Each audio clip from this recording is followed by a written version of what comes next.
I spoke to all the doc students last week about your lit reviews, so you should be writing now. Master students, just everybody, I think I explained what goes into the annotated bibliography. Can you explain again? Sure. It's okay. It's in, I'm pretty sure it's in the syllabus. Yep, go ahead. What is the difference between an annotated bibliography and a lit review? So in an annotated bibliography, you're just going through one article at a time. And let me see if I can find the description for it. Well, I mean, I know what an annotated bib is, but yeah. What's a lit review? So a lit review is more of a synthesis of the literature. So, you know, for an annotated bib, you're just doing like one page for one article and spitting back the facts of what it is. And maybe at the end, you'll put a short paragraph of what you thought about the article, how useful it is and applicable it is. In a lit review, you're actually doing like a narrative discussion about all of this together. So you're not doing like one page per type of a thing. So a lit review, it looks more like a formal paper, quote unquote, as opposed to just fact regurgitation about the articles. So sometimes an annotated bibliography is one step in the process of writing a lit review. If that's what it takes you to get to the point where you understand your literature really well. Some people skip that point. They go from evidence table to writing a lit review. And so, yeah. Does that answer your question?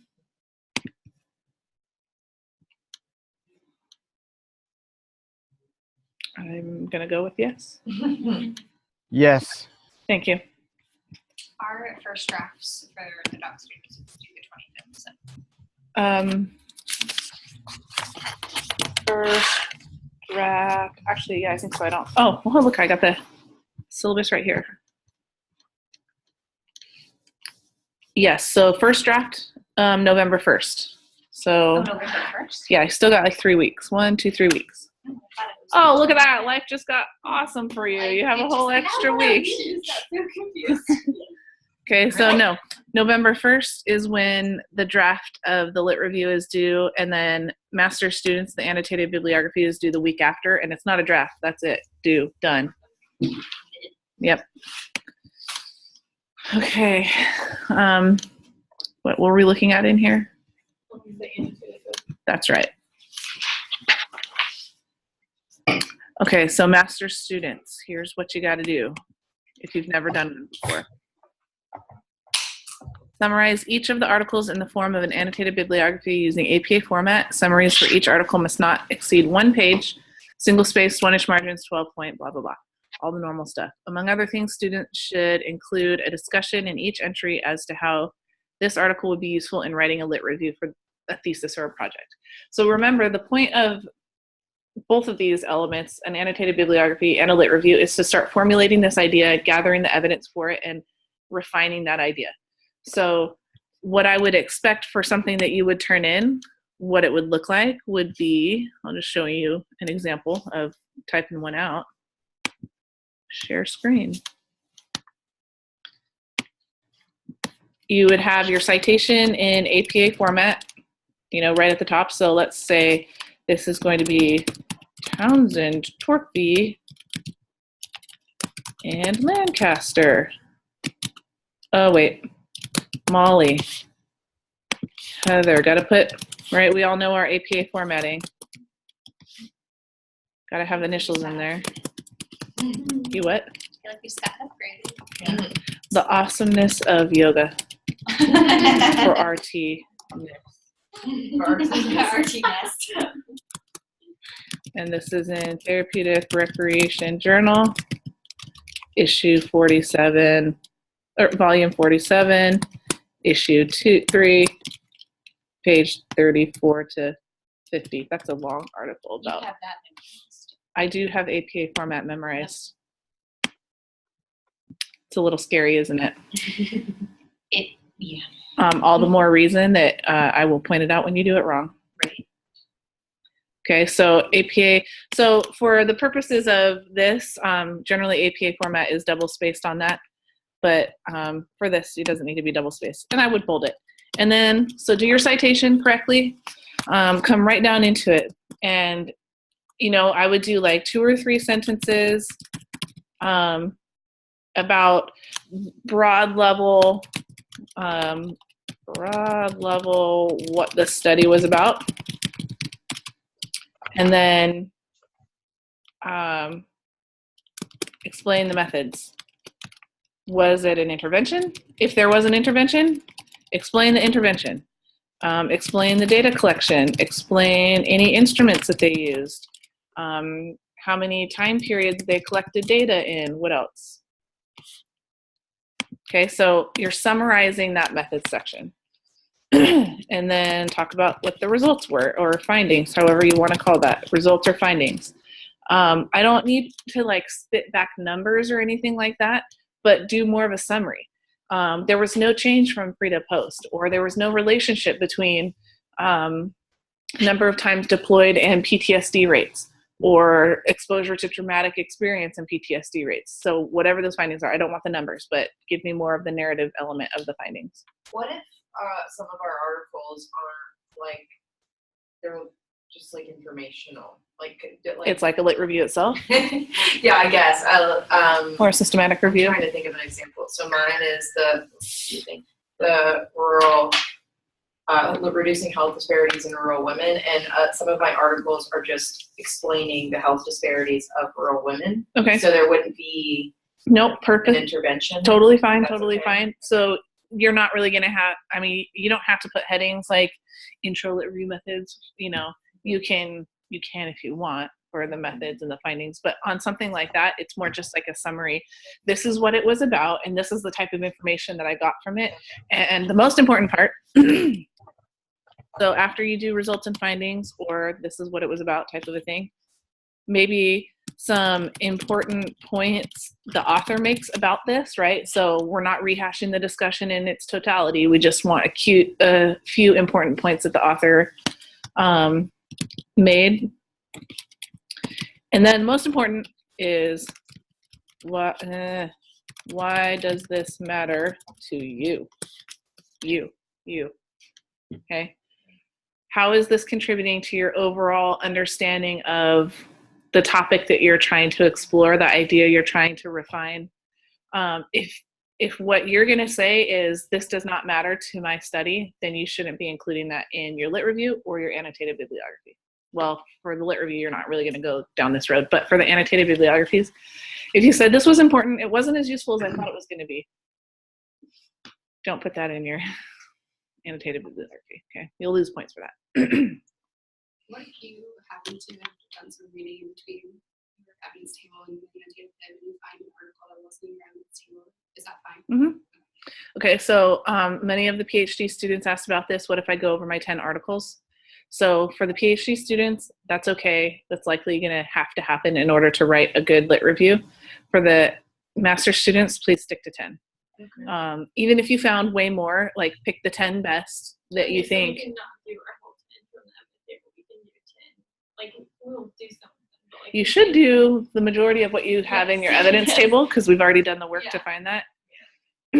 So really, again, if you filled out your evidence table good, which most people filled it out. I've already looked through everybody's. I haven't graded them, but I've looked through them and they look fine to me. But if you should already have a lot of that information to put into the annotated bibliography. Now you just have to put a little bit of interpretation on it. So this is why I think it's awesome. So if you did more reading since then, and you found 10 more articles that are great, just pick the 10 best out of the 20 that you now have. And now you just have a big fat file of articles for when you start writing next semester, your proposal. It happens so fast. So we can start on that before we get Start on what? Huh? to the annotated bib. Before I give you your evidence table back? Yeah.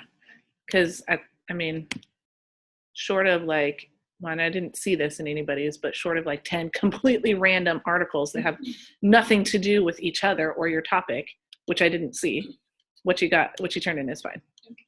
Can I ask a quick question about citations? Sure.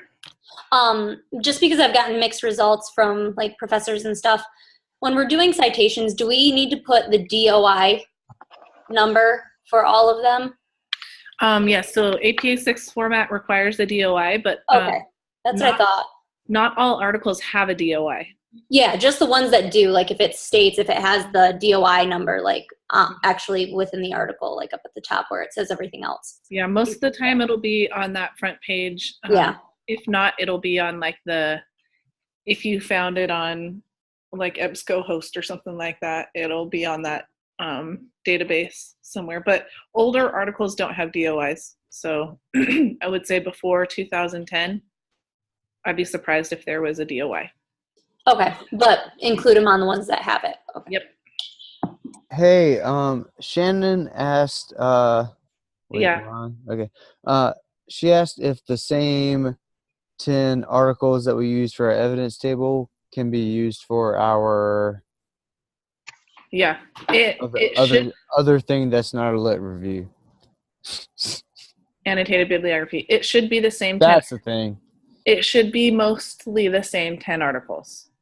So if you did your evidence table with your 10 articles, did some more reading, found 10 more, and what you turn in is the 10 totally new things, I might wonder where those came from because they're not anywhere in any of the previous assignments you've turned in. And so I'll wonder where that came from. Did you change a topic or anything like that? So yes, Shannon, I hope I'm answering your question, and Jake, that you can use new articles, but stuff you've already searched for should be used as well. Follow-up question. Yep. In order for, let's say, little old me, when will you have completed the grading for the evidence table so I know if I need to make any drastic changes to my annotated bib? On my 15-hour flight from Atlanta to South Korea on Friday. I have a whole lot of work to do. No, seriously, I've just been kind of saving things like this where I'll go through everybody's stuff. And so as soon as I get Wi-Fi, I might be gone for 10 days, but I'm not working for 10 days. So I hope to have everybody's grades posted on that by like Monday, Tuesday-ish. So I really do have a chunk of time on my hands. Right on. To look through everybody's stuff. But like I said, I skimmed through when you guys turned them in a couple weeks ago. I skimmed through just to kind of stay on top of what your guys' topics are. And I didn't see anything like, what is this type of a thing? So you're probably fine off the top of my head. But I will look and give you grades. And if you need feedback, I'll give you feedback. Okay, so any questions on how to structure the annotated bibliography, master's students? Doc students, lit review, you got your outline. You sent me an updated. Yep, good. Okay. I have a question. Mm-hmm. I know it says not to exceed one page, but should it be close to one page or does it matter? If it's one paragraph, that's probably not enough. But a page-ish. Don't go over a page, but don't be like one paragraph. Yeah. So in total, you'll turn something in that's 10 pages long. If it's 15 pages, I might be like,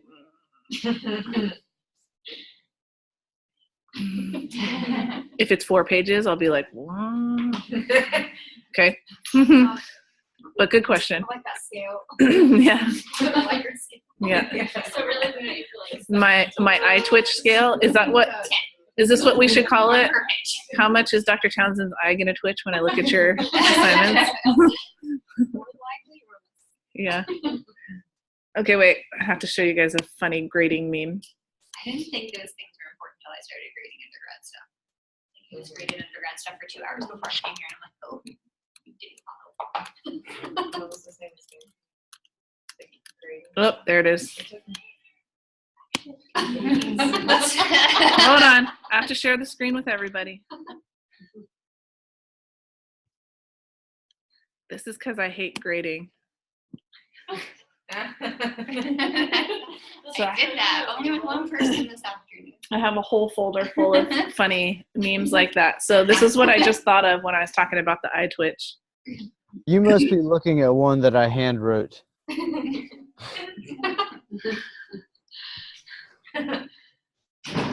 I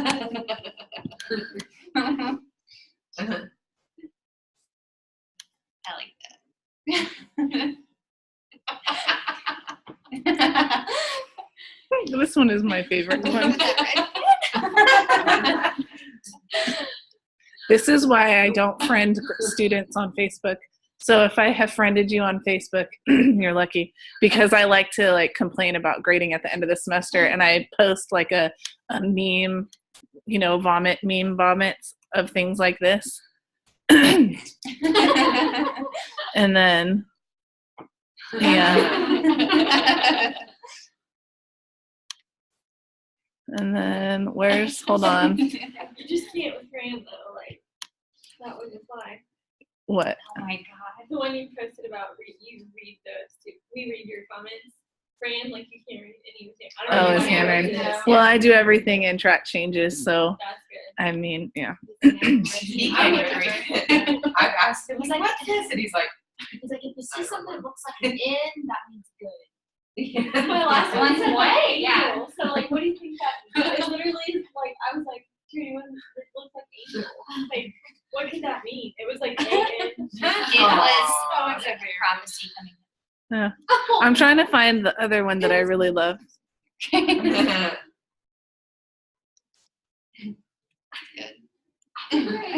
that's gonna be you on the flight. This one is one of my favorite. There's like 3 in here that are my all-time Yes. favorites. That one, and then this one. No. Okay, so good times, good times. I showed those in class last night too. I really do not like grading. So, yeah.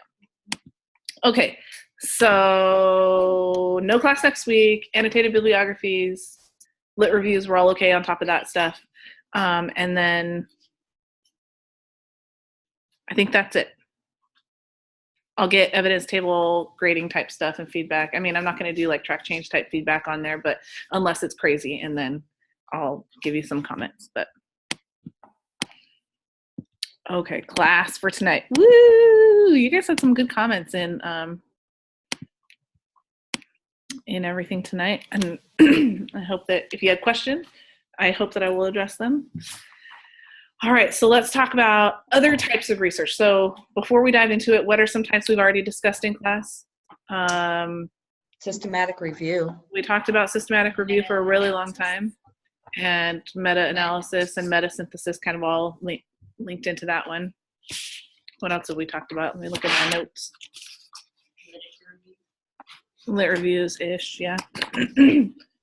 I think really we've talked about outcomes measurement, but that's not, I mean, it's a type of research, but okay, systematic reviews, outcomes measurement. Wow, that's like all we've talked about this whole semester. Yep, okay. So now we're into evaluation research. So it had this really ugly definition of evaluation research in that, like the first paragraph. Mm-hmm. I'm gonna read it. The systematic application of social research procedures for assessing the conceptualization, design, implementation, and utility of social intervention programs. I had to read that like 500 times. Right. Yeah? Okay, so I got a better one. Program evaluation is a proactive process of gathering useful information about a program and its components, then evaluating this information to make informed decisions about program modification. Much better. Basically the same exact thing, but in a more understandable format. Question. Yeah. When I was talking with Brent about the different kinds of,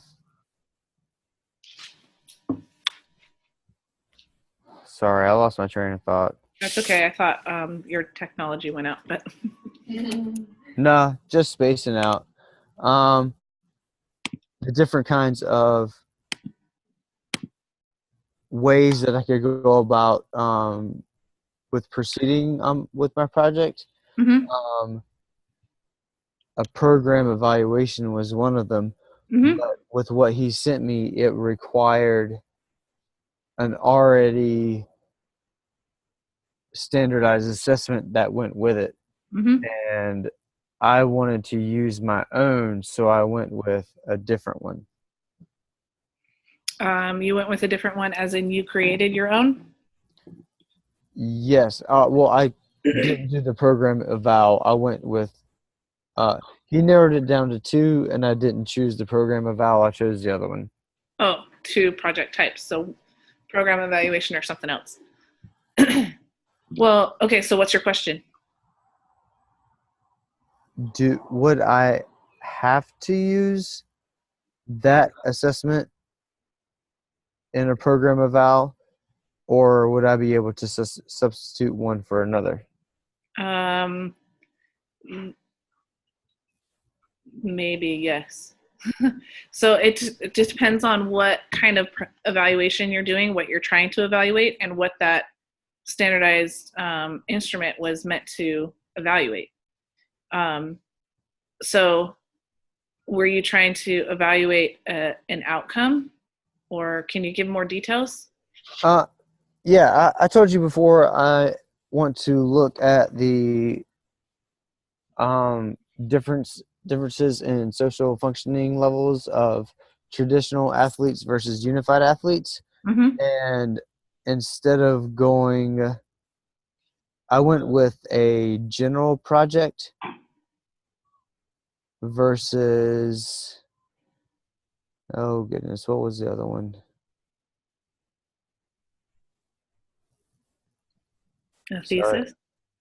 I'm like sifting through my emails.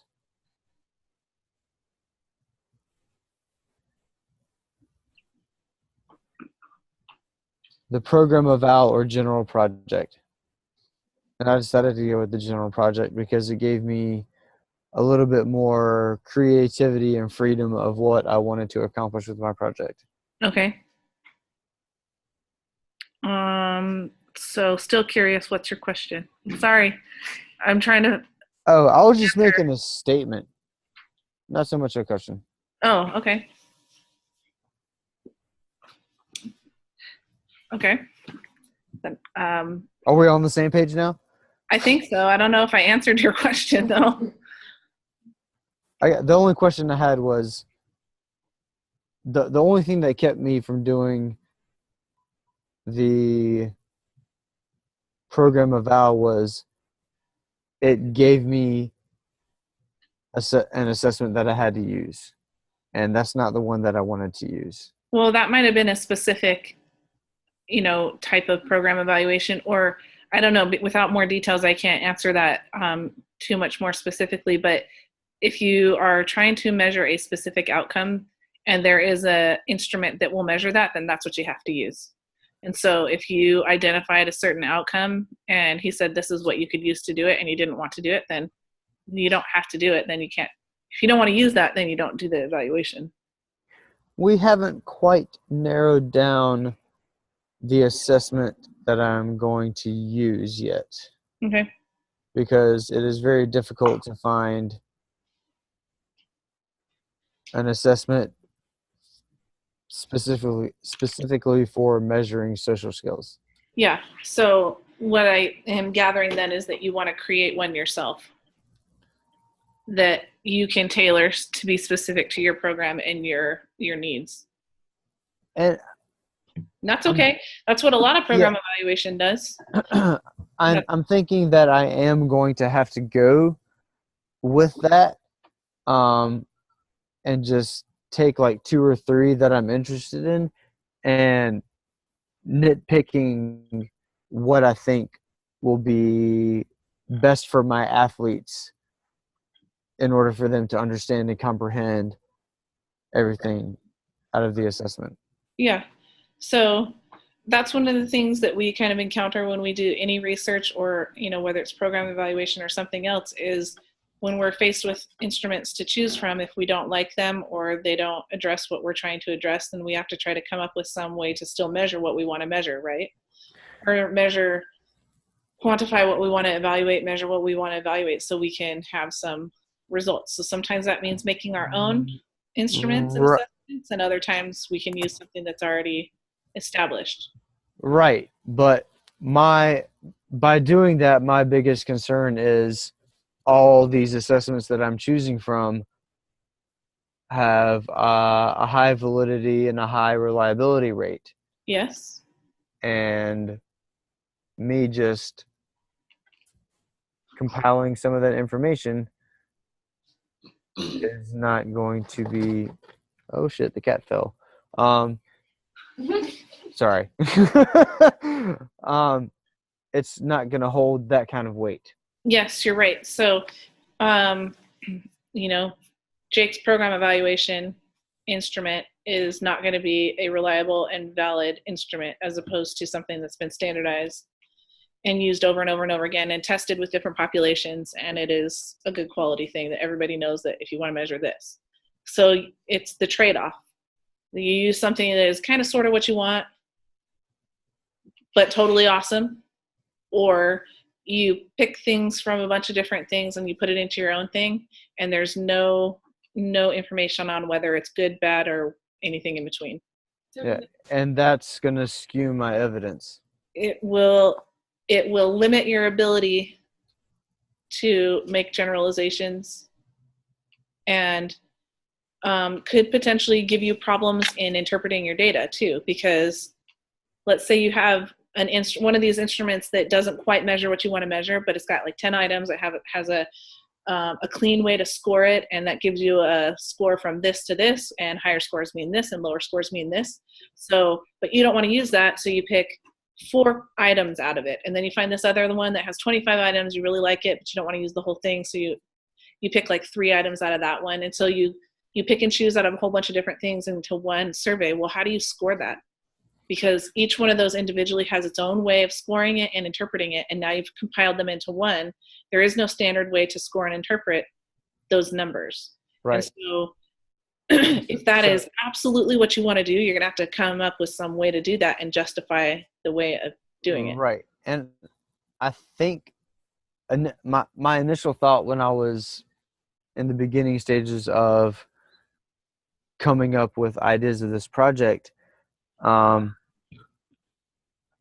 I was thinking about using the WHO Quality of Life Brief Scale, and just looking at the social functioning aspect or the social skill aspect, and not focusing on any of the other parts, unless they directly impact the social skills.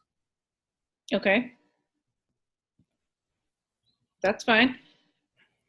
I mean, you can collect data from something like the WHO Qual Breath that has like 1 billion different domains, and you're only interested in one domain. It's better to collect the whole thing and only pull out the one domain stuff, rather than pick and choose a few things from there and put it into something else. Because in its entirety, in the quality of life scale, the scores will come out better. You know, it breaks it down into different domains, and if you're only interested in one domain, only look at those numbers, but at least you have the whole data. Yeah, and that's what I think.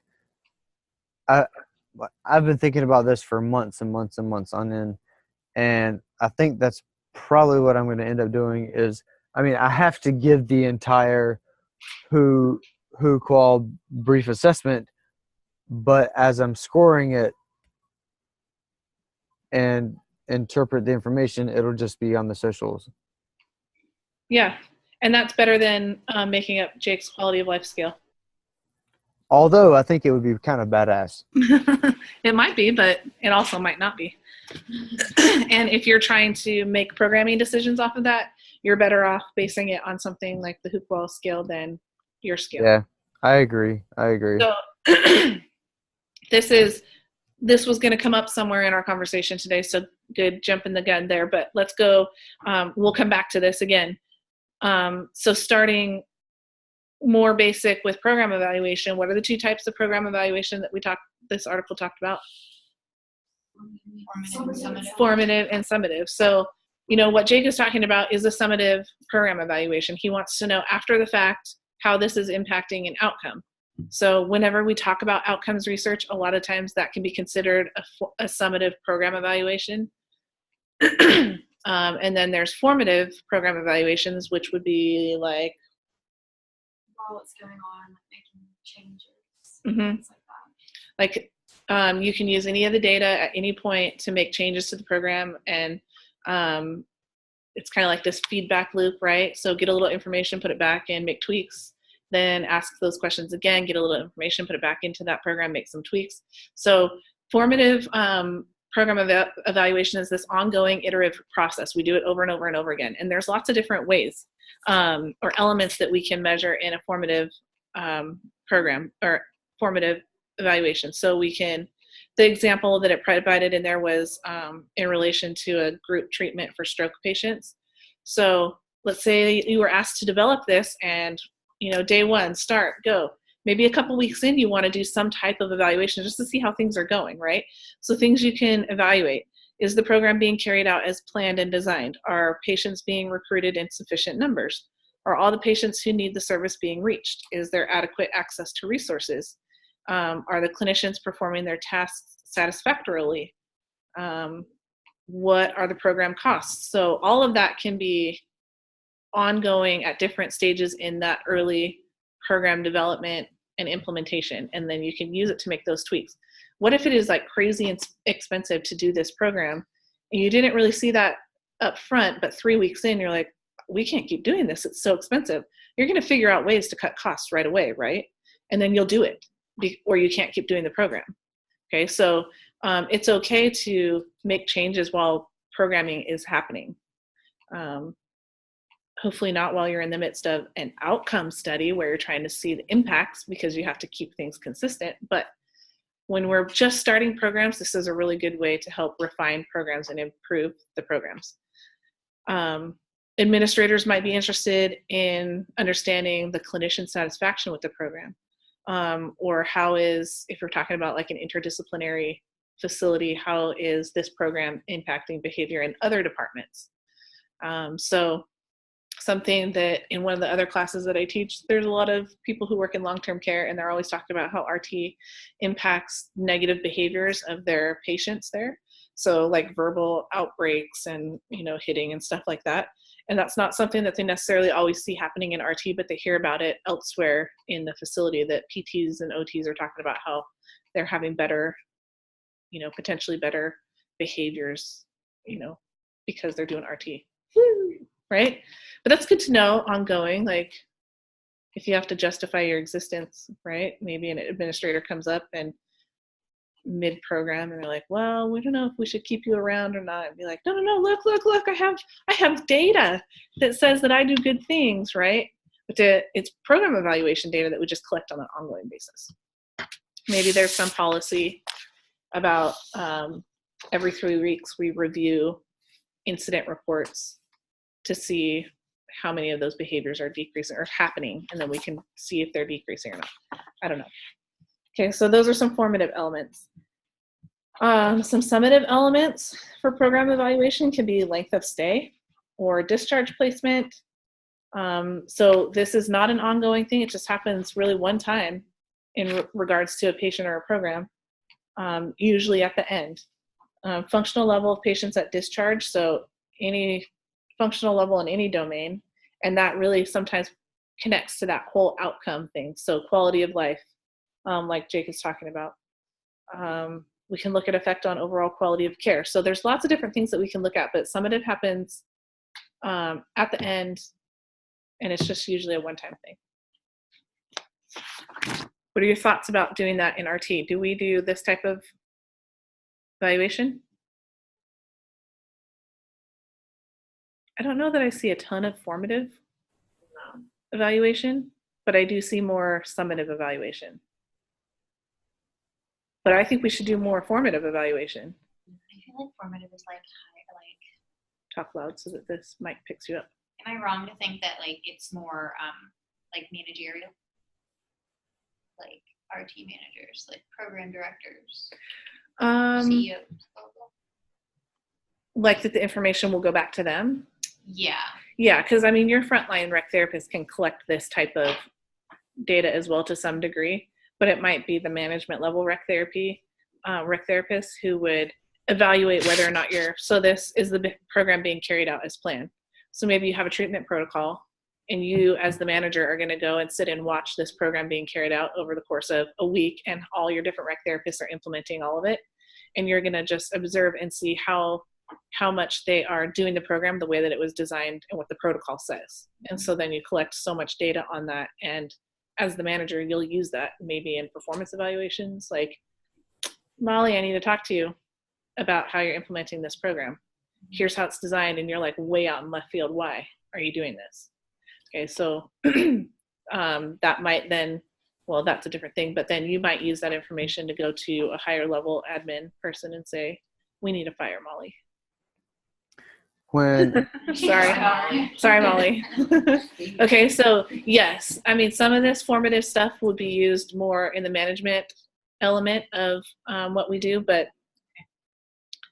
your frontline people could be involved to some degree as well. I mean, I see it's kind of critical for program development even. I think that the formative and summative were the two that resonated the most for, we talk about, practice-based assessment or research. I could really see where that would be more of what I do. Mm-hmm. And I mean, to some degree, if you're starting a brand new program, you should definitely be doing formative evaluation, right? We'd like to think we're good, right? But do we get it right every time the first time? No, and we're always refining as we go. But if you have a plan for this formative evaluation, it's kind of like having check-in points along the way, and you can catch problems before they spiral out of control. Whereas a lot of times people develop a program, implement it, and then just walk away and say, okay, it's off and running and I'm going to leave it there. And then it's not until something explodes in their face that they're like, whoa, what happened? And then they go back and look at it and be like, oh, well, we were understaffed. Or, this activity is totally contraindicated for this population, and I don't know why we decided to do this, but, we let it go for 6 months before we did something about it. And now we have all these, horrible things happening in our facility because of it, where if there had been a planned check-in, formative evaluation type of process, you might have caught it 4 weeks in, not 6 months in. I mean, I think we do it informally, but as far as having a formal process to do it. I do agree with that. I think it happens more informally than formally.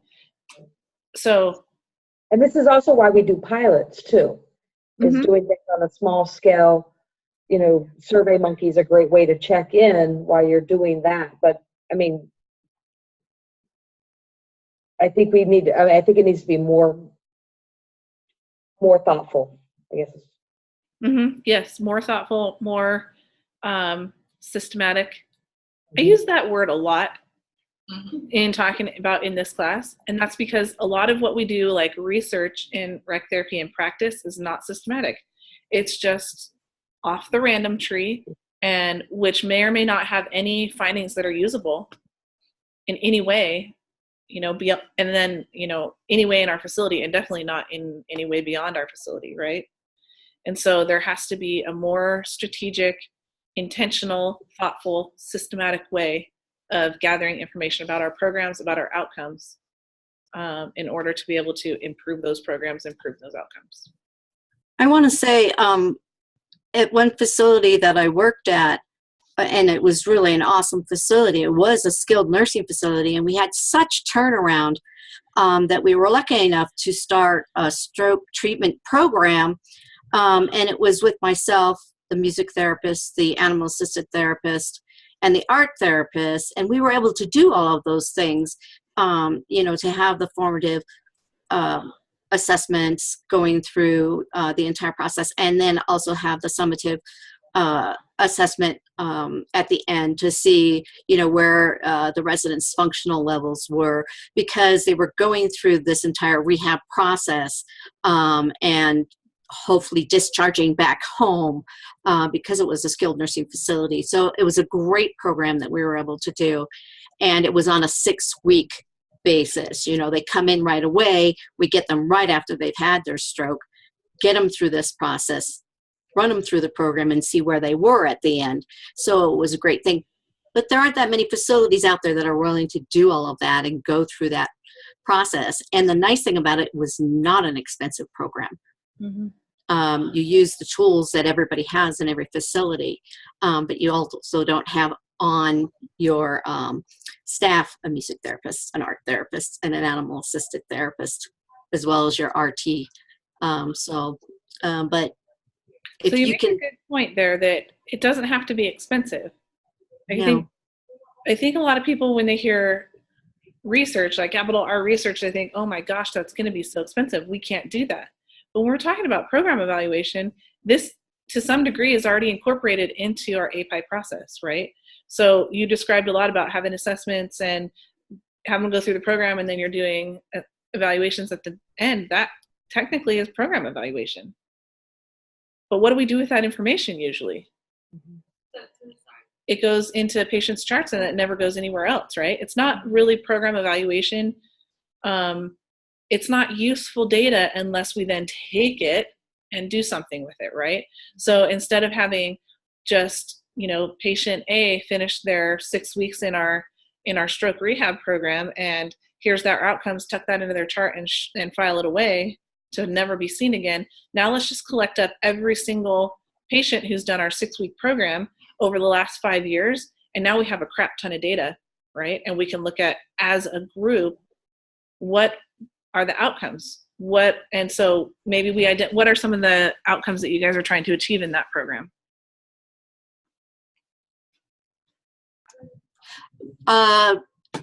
Increased mobility,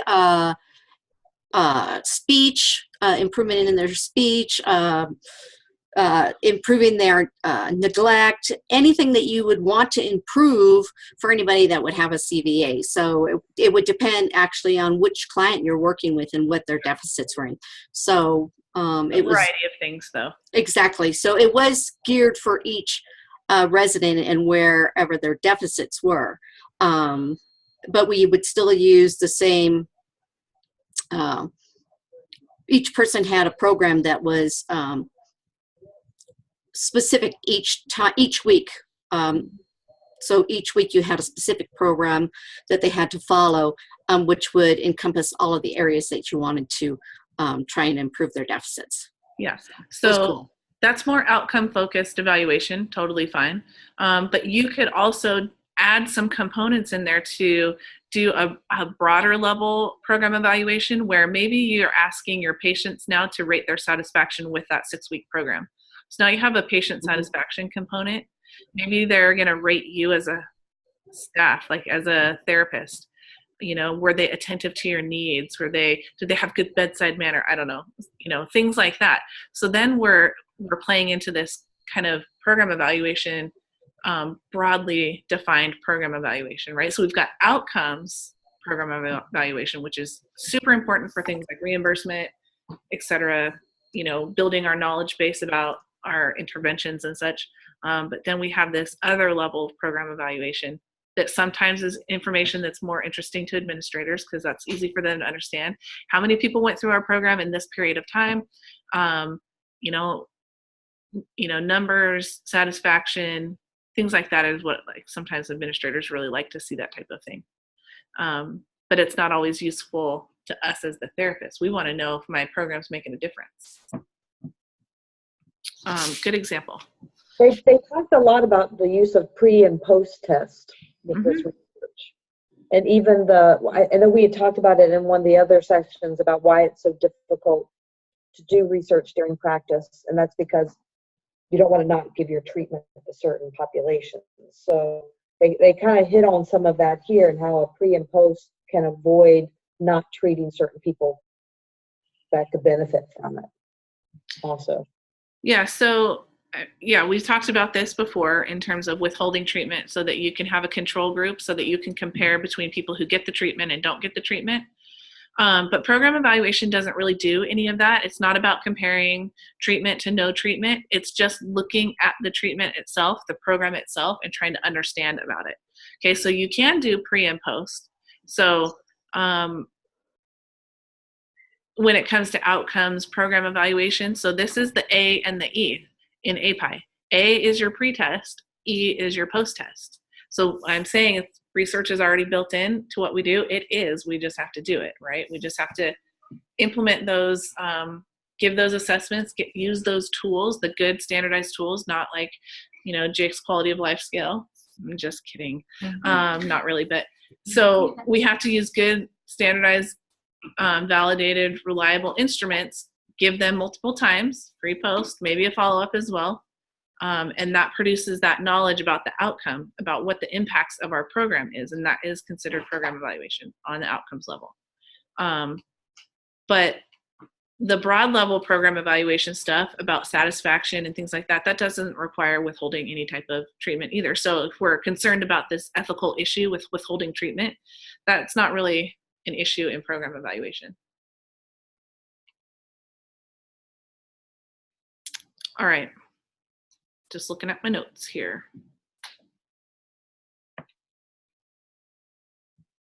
Okay, so a lot of you guys commented about this goal-free evaluation. What are some thoughts about that? What is it? Well, instead of looking at a specific goal or objective, you're looking at the effect of the program overall. But my question about that was,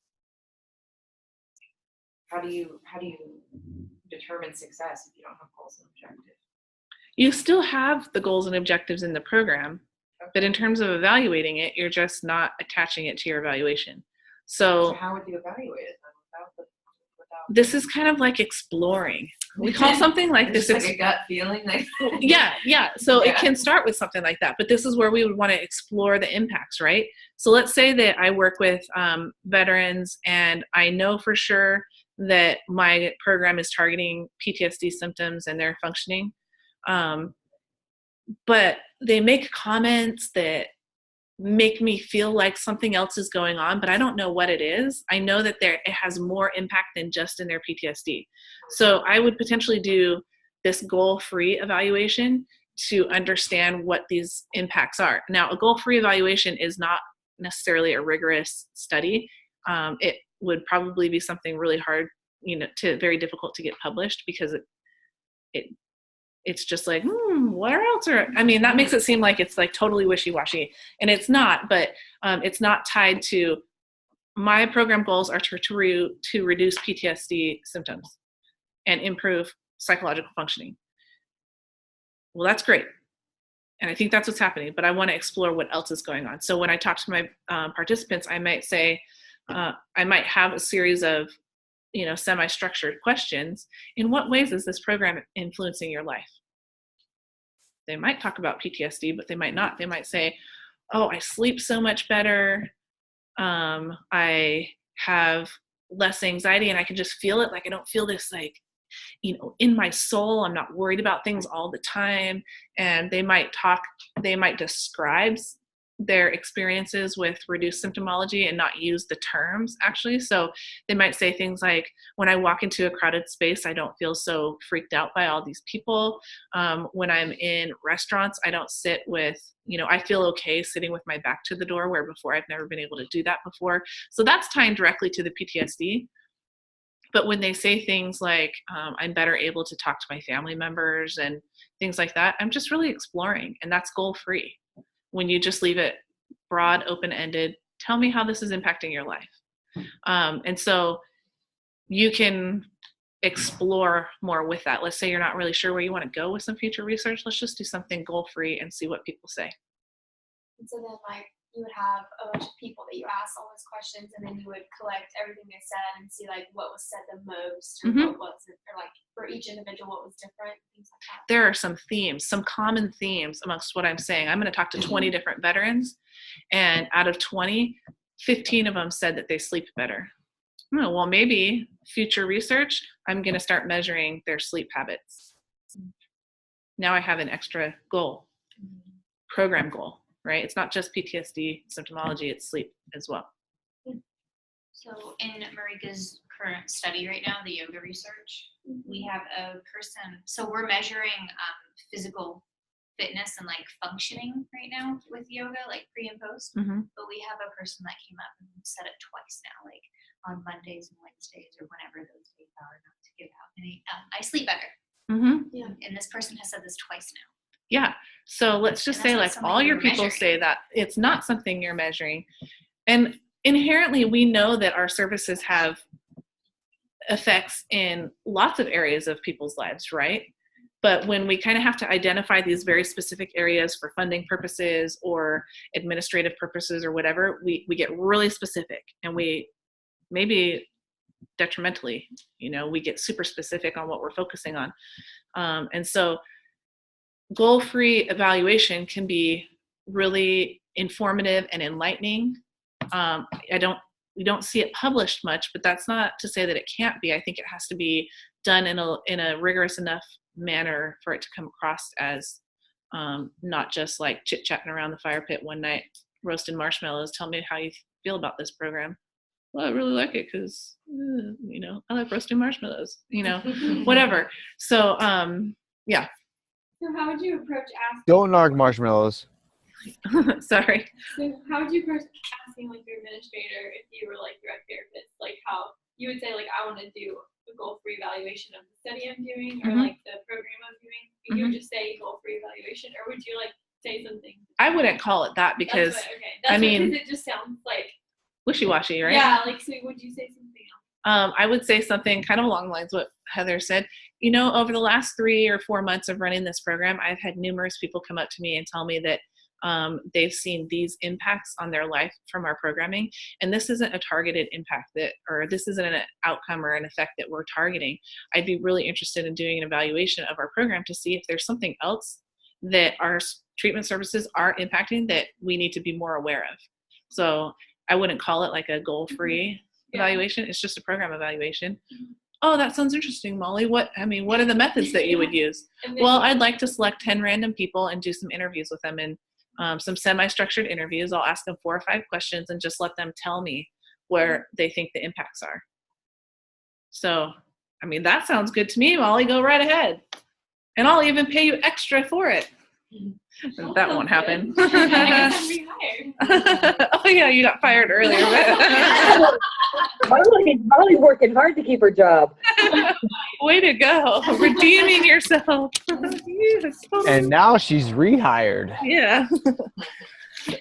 All right. So, well, maybe you're only rehired based on the outcomes of your evaluation. I want to see it first. Okay. So goal-free could be useful.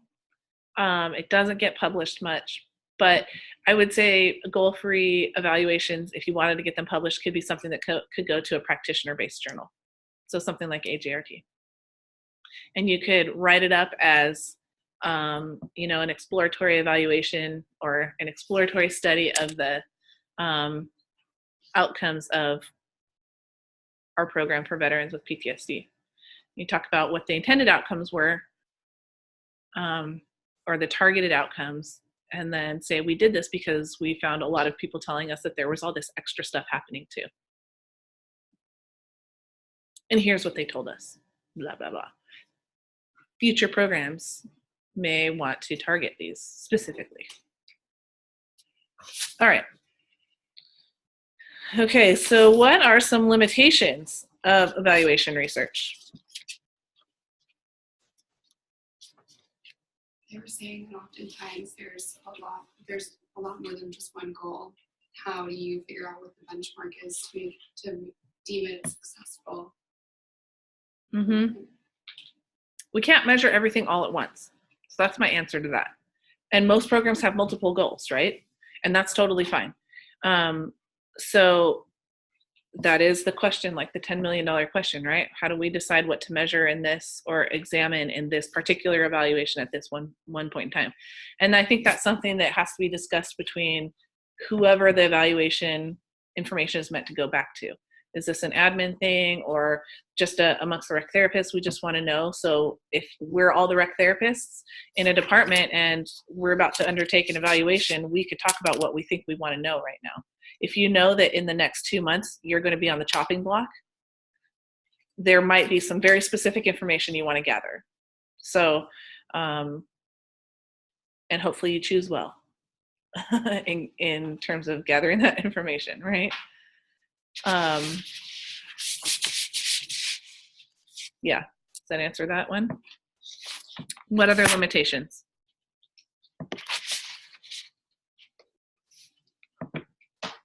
What if you go through all this effort gathering that information and then it goes unused? I'd be pissed.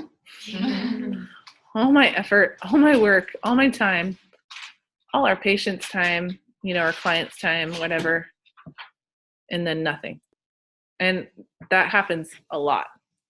And I don't know, what are some strategies to try to combat that lack of, using our info? Get it out there, the information. Get it out there to who? That's the problem. Nobody's using it. To the people that you want to. So, like, I guess for rec therapy, you wanted to get the rec therapy journal. Okay. I'm thinking a little closer to home as opposed to out for publication. Oh, to your center. Yeah. Where they work. How do we combat the fact that oftentimes administrators don't use the art program evaluation information? Some strategies there.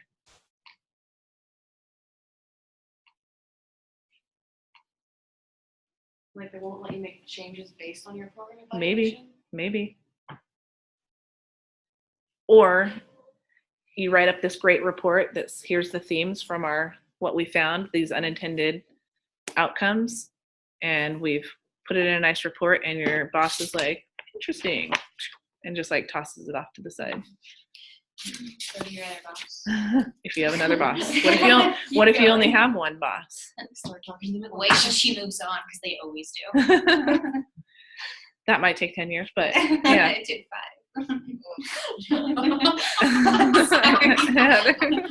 Personal experience there. Sometimes we have to really convince people, maybe ahead of time before we do an evaluation, or while we're doing it, or after the fact, probably at all of those time points, of why it's important that we have this information. And maybe some of that is like, we have to be a little bit of a salesman. So we have to sell them on why this information is going to be so useful for us. I really think that we can make great changes in our program if we do with this information. And so here's why you need to pay attention to it. I did do once, I did a needs assessment. Sorry. I did a needs assessment for a program, and I wrote up this nice report, and I gave it to them, and I did a little presentation for them and everything. And they thought it was great, but I have since been involved with this organization since I did that project, and I have seen no changes based on the recommendations that I made. And that sucks, but I can't do anything about it. I don't work for them, but if I worked for them, I might say something.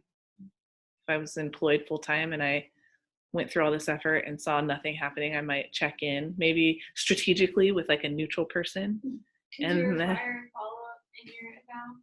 What's that? You can follow up to the program. Wait, I missed that. What? Sorry, could you require a follow-up in to your program eval? A follow-up with admin or something, or with your clients again? Like if you were a consultant, like an RT for yeah, I guess for you your give the case, presentation. if you evaluated them, you could require a follow-up.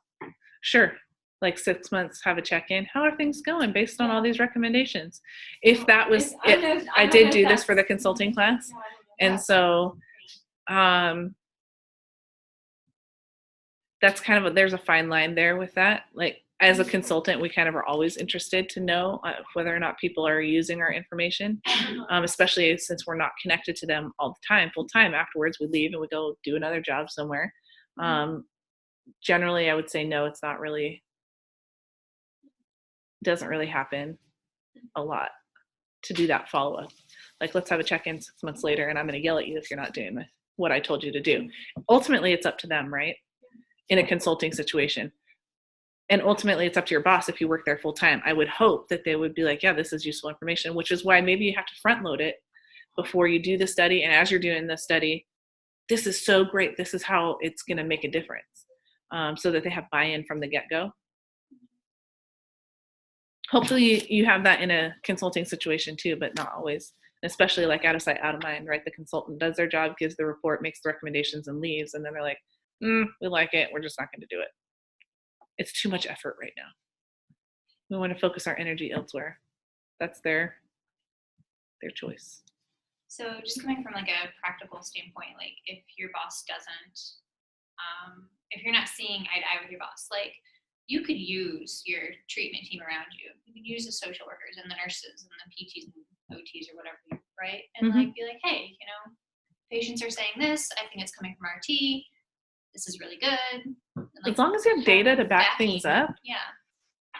you could potentially, and this is where program evaluation data could come in handy, you could potentially take that, compile it, take it and go to a boss and say, look, we need to do something, and here's the evidence I have to support this. But if it's not collected in any systematic, rigorous, thoughtful, intentional way, and it just seems like, well, this one person told me they sleep better, so we need to change our program to focus on their sleep. They're going to be like, okay, thanks, Heather. Slam the door in your face type of a thing, right? Yeah. Okay, so not using your info. Bummer. The other issue they talked about was, you know, spending all this time on the program and then going to the summative evaluation and not getting the results you had hoped to get, and that you realize you don't have it. Yeah. So a lot of people, you know, we're invested in our programs to some degree, right? We work there. So at the basic level, you work there, so you're invested. But say that this is a program that you built from the ground up, you've been there for 5 or 10 years, you really want to make sure that this program continues and everything. And so when someone comes in and says, let's do some program evaluation, you get a little sweaty in the armpits and you're like, ooh. What if this information comes back and says that we're not doing a good job, or maybe me specifically, I'm not doing a good job, whatever this, you know, evaluation is about.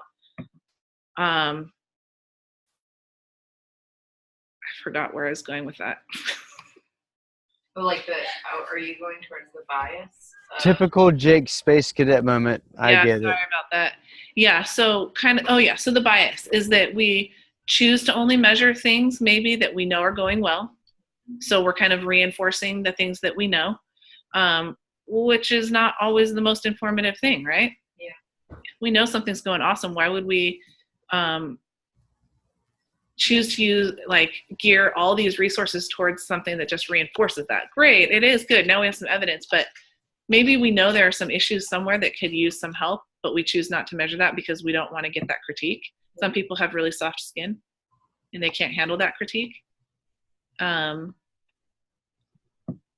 other element of the bias piece is, I mean, this goes kind of into this, but choosing which elements or which variables in a program to evaluate. What I think as an administrator is important to evaluate might be different than what you think as a frontline staff is to evaluate, which may be way different than what the consumer, the patient, the client thinks is important to evaluate, right? How do we choose? Well, and it seems like there could be like numerous variables for any given situation, you know, like in stats. Let's bring up stats. We were talking about, look, guys, we're talking about variables here, and you're not crying. Yeah. We were talking about like what satisfaction, or like employee satisfaction or something, and like or like their job performance, and then it can be based on intelligence, background, like it could be like a jillion different things. So how do you choose which ones to pick? Because you can't do all of them. I mean, there could be, I guess, I don't know, you can do all of them. You can't evaluate everything in one study. No. So how do you pick? You can try to narrow it down, right? Mm-hmm. Yeah. Does somebody online want to comment? No, somebody's not unmuting themselves. So, yeah, I thought I heard somebody unmute themselves. Comment. Oh, go ahead. Oh, that was your comment. Good. Yeah, now you get it. So it really just depends on what the purpose of the evaluation is in terms of what you choose. So if you are trying to evaluate your staff for a performance evaluation for, you know, future hiring or whatever, you're probably going to want to evaluate their skills, competency in the skills of the job, right? And then maybe there's some element to where you have patient input into that. For example, all of you guys evaluate my teaching at the end of every semester, of every class you take from me. And that is like program evaluation to some degree, right? You're evaluating me, and that goes into my future performance evaluation, like whether or not I get tenure. So if you guys say I suck every semester, they're not going to rehire me, right? But if we're talking about what are the factors that the university is deciding to evaluate me on for keeping me on forever and ever as a faculty, it's going to be teaching, my productivity as a researcher, and how much money I bring into the university. Those are the three aspects of my job, right? And so that's what they're going to evaluate. So if we're talking about program evaluation for patient satisfaction, well, what are we hoping they're satisfied with? Treatment, lots of different things, but isn't that why you would do more research to figure out which ones are more pertinent than the others? Sure, there's probably some existing patient satisfaction research out there that tells you what's important to measure. Good. Turn to the literature to help us figure out what's important. Jake, were you going to say anything? Yes, besides just comment. A long time ago in a galaxy far away, for my internship, I did a program evaluation of our acute unit. And it was like a 3 or 4 month long process. And I had to divide it up into age ranges and length of stay, because in an acute unit, you're there 3 days to maybe 14, 21 days. And I pretty much, honestly, I can't remember what I did my evaluation on, but it was the rec therapist and pertaining to the acute unit. And like I said, it took me like 4 months to do it, because the acute unit is just so in and out. And some of the stipulations were they had to be there for at least 5 days. They had to be age ranges like 12 to 16. And overall, I got really great results. And what were the elements that you were having them evaluate? Like I said, that was a very long time ago. I do not remember. Okay. Well, let me give some examples of a way that we can choose. So there is a very nice program evaluation format that is really friendly to rec therapy, but for some reason doesn't get used a lot in rec therapy. I don't know why. But I discovered it while I was doing my dissertation, and I was like, this is fantastic. So I've been trying to use it more and more, and we get a lot of our students who do this as part of like their thesis and stuff like that. Anyways, it's called an importance performance analysis. Have you guys heard of it? IPA? Okay, so I'm going to share my screen here, and I'm going to do some drawing, Jake. So if you need, I'll make sure I use the dark colors, not red. Hold on, let me get my glasses. Yeah. Glasses acquired. Woohoo! Got the Unabomber. Okay. So let's say we come up with a list of factors about what this program is. So I want to evaluate a family camp for families who have kids with autism. It's this: come for 3 or 4 days and do lots of fun, cool things, right? So what are some, and this is going to be a patient or a participant evaluation of the program. I want to know what they thought about this program. I'm not looking at outcomes or anything like that. Okay, so what would we potentially measure or have them evaluate in terms of program components, characteristics of this program? Did they have to pay money for it? So we'll have them evaluate the cost. Yeah, so like No, it was free, but. Okay. Well, they're gonna have to pay Staffing. was the service that they got equivalent to the amount of money they paid? Value. So was it a good value if they did have to pay? They didn't, but yeah. Staffing, so maybe we could tease that out. We could have something about appropriate numbers. What about, did the staff know, were they knowledgeable when it came to about autism? Competence level. That's right. So if this is a camp specifically for families who have kids with autism, well, I dang well hope that the staff know about autism, right? Quality. Okay, Training. quality, but wait, quality, what do you mean? Quality of the programs provided. I need more detail. Seems like that would go under good value. No. Yeah, I think that's a different element. Yeah, I'm thinking, I'm not sure what kind of programs you had involved with the program, but Okay, so I'll give you a little bit more information. Yeah. They came for 3 days, and they could choose to either sleep in cabins or tents. And then for activities, we had, what did we have? Archery, canoeing, swimming. We did a climbing wall. We roasted marshmallows. We rode bikes. There. We did lots of fun summer campy type stuff. We did tie-dye shirts. Oh, good. Okay, so whether or not they had choice in activities, or was it all prescribed? Okay, so lots of different things, right? Variety.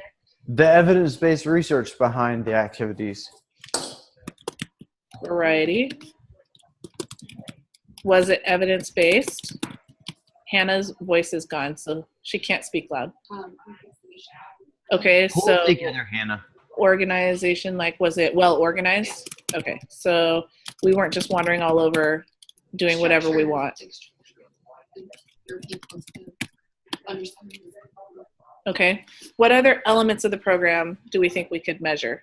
Would we want them? Enjoyment level. What's that? How about enjoyment? Do they enjoy it?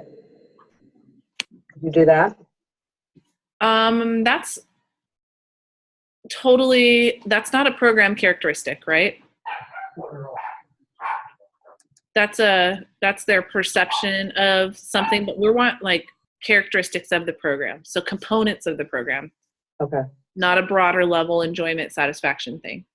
Outcomes of the individuals. Nope, that's too broad. The amount. Well, if you narrow it down, Good job, Haley. Amount of time spent together. What about the length of the program? Good. It was a camp. We'll call it a camp. Jake, outcomes is too broad unless you were to word it like the program was targeting specific outcomes. yeah, like when I say like Or evaluate outcomes, like there would be like several subcategories that they would be able to rank. how about helpfulness? be more specific. How's that? With care, maybe. So would that fall under more staffing, like they were knowledgeable about autism? I was thinking more about the needs.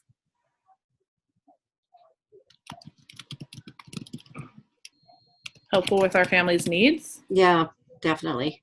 Like maybe I have a really low functioning child who likes to run away a lot, so I need our family needs kind of like a family buddy who could Yes. help me monitor that kid just in case he decides to take off while I have my back Definitely. turned.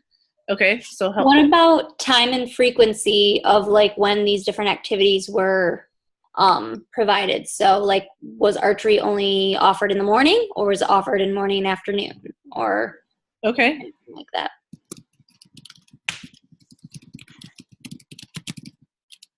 Like were we doing something outside at the hottest part of the day? Yeah, like the time that they were offered and how that impacted participation. Yeah. Or did we go swimming at 8 o'clock in the morning in the winter? All right, Haley. Satisfaction, sleep arrangements. I was I gonna wouldn't say call it satisfaction. I would just say lodging / accommodations. We're just gonna have them rate that. I was gonna say to tag along or tag on to Holly's example. Not only training time of activities, but the duration of the activities. Because if you're gonna have archery for 15 minutes, but then you're going to sit down and have arts and crafts for an hour and a half. Yeah. Okay. You guys are doing a really good job. So, I mean, there's a lot of things that we could come up with this crazy long list, right? So let's say for an importance performance analysis, we do need to come up with this list. Now, what are the sources of information for building this list? IPA is really nice. It's a structured, systematic process for developing this evaluation. And it tells you the 3 places to get this list, the items that go on this list. Number 1 is your consumer. They are the most important person to tell you what the aspects of the camp are that drew them to attending camp. So if I were to sit down with you and say, Molly, you're my example today because you're like my direct line of sight here without having to turn my body or my eyes. Okay, Molly, you came to my camp with your child, Hannah, who has autism. What was it about my camp that made you want to come here? It was free. I knew that you have great staff. I knew that we were just going to have such a great experience there that it was going to impact our family and impact our family functioning. Because you told me that this camp is meant to improve family functioning, and we're struggling right now. Word of mouth. Yeah, somebody told me it was great. Good. Okay. So the consumer tells you what those program elements are. Okay. Or there was a program evaluation done and it had very high marks. And with marketing strategies, people go, oh, this is where I want my kid to go. 2, the literature. There's something published somewhere like unto what you've done that has said these are the types of activities and elements you should have in your camp. So hitting a little bit of what Jake was talking about, something somewhere already exists that says this is what a camp for families of kids with autism should look like. These are what the program components are. It should be evidence-based. It should give them an element of choice in activities. They need to have time to spend together and away from each other. Respite is huge for families with kids with autism. So you better have something where those parents are away from their children, right? Okay. So hopefully the literature talks about this in your area and paints a picture of what programs look like. And then the third area that you build this list from, compile your list of components, is from administrators of the program, right? So let's say I'm the program administrator at the facility where we're trying to develop this family camp.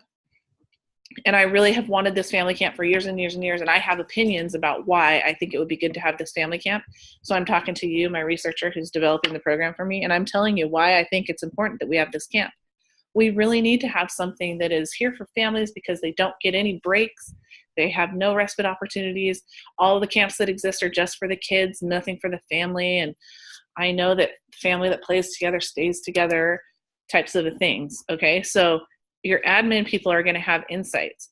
Now, when we think about program evaluations, who are usually the people who create the items that are evaluated? It's mostly just the admin people, staff, right? When do they go to all of you who have ever developed a program evaluation? When have you ever gone to the literature to see what should be on that evaluation? When have you ever talked to your consumer about what should be evaluated? Not often. Unfortunately, it's not often. Okay, so these are the 3 places that we go to gather information about what should be evaluated. Okay, and it takes a crap ton of work. Okay, so you do interviews of the consumer and your administrators. You scour the literature to see what you can find, and you come up with a crazy long list of factors. You refine them. Some of these might be combined. Some of them might have to be teased apart a little bit. Okay, so we have this great list. We turn it into a nice little handy questionnaire, and then now we have something, an evaluation of our program that when people come, we can give it to them before they come to our program. And this is the nice part about IPA. It all comes together, right? Importance, performance, analysis. Okay, so we are going to give them our questionnaire before they come, right when they get to our program. And we're going to ask them to rate how important these elements were in their decision to come. On a 1, you can do 1 to 7 or 1 to 5. 1 to 5. Uh-oh, hang on, come back. Come back. Sorry, 1 to 5. Not at all important to extremely important. Somebody just chatted and I can't see it. Hang on. Oh, it was me. You Oh. keep talking about IPA, and I said, beer. Oh, okay. Well, nice. Okay. 1 to 5. Not at all. So 1 is not at all important. 5, extremely important. These are the factors that were very important in my decision to come here, or not important in my decision. And then they come to your camp. They spend all week there. They have a great time. And then at the end you say, hey, can you fill out one more piece of that program evaluation? You give them the same exact list of factors on the same exact scale, 1 to 5, 1 to 7, you choose. And you ask them to rate the performance. How well did we do on all of these factors? Terrible performance to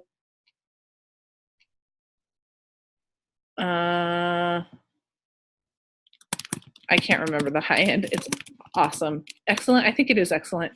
Yeah. Awesome. Excellent performance. Okay. So this is delivered in a pre-post format. I mean, we don't really technically call it pre-post testing, but it's kind of at a pre-post. So you give to before they come to your experience or go through the experience, and then after they've completed it. So they can't rate the performance before they've actually been through your services, right? This also helps you establish the drivers too. Say that again. Like, so the drivers, like, if they say that these things are the most important to me, then you can also see how they rated your effectiveness in it. So if, say, knowledgeable was the most important reason why they came, that's where you would want to spend a concentration of your energy, because it's a driver for people coming there. And if you've been rated terrible on it, that's a problem. That's right. Okay, so everybody's good on these 1 to 5 scales. Moving on. I'm going to delete some of this stuff. Undo. Oh, I didn't. Oh, undo. Okay. Whew. I didn't want to erase all that. Okay, so now we have collected all the data. Hold on, I'll come to your question in a second, Haley. We've collected all this data, and we need to do some statistical magic. Numbers crunching, right? Oh, that's probably not dark enough for you to see.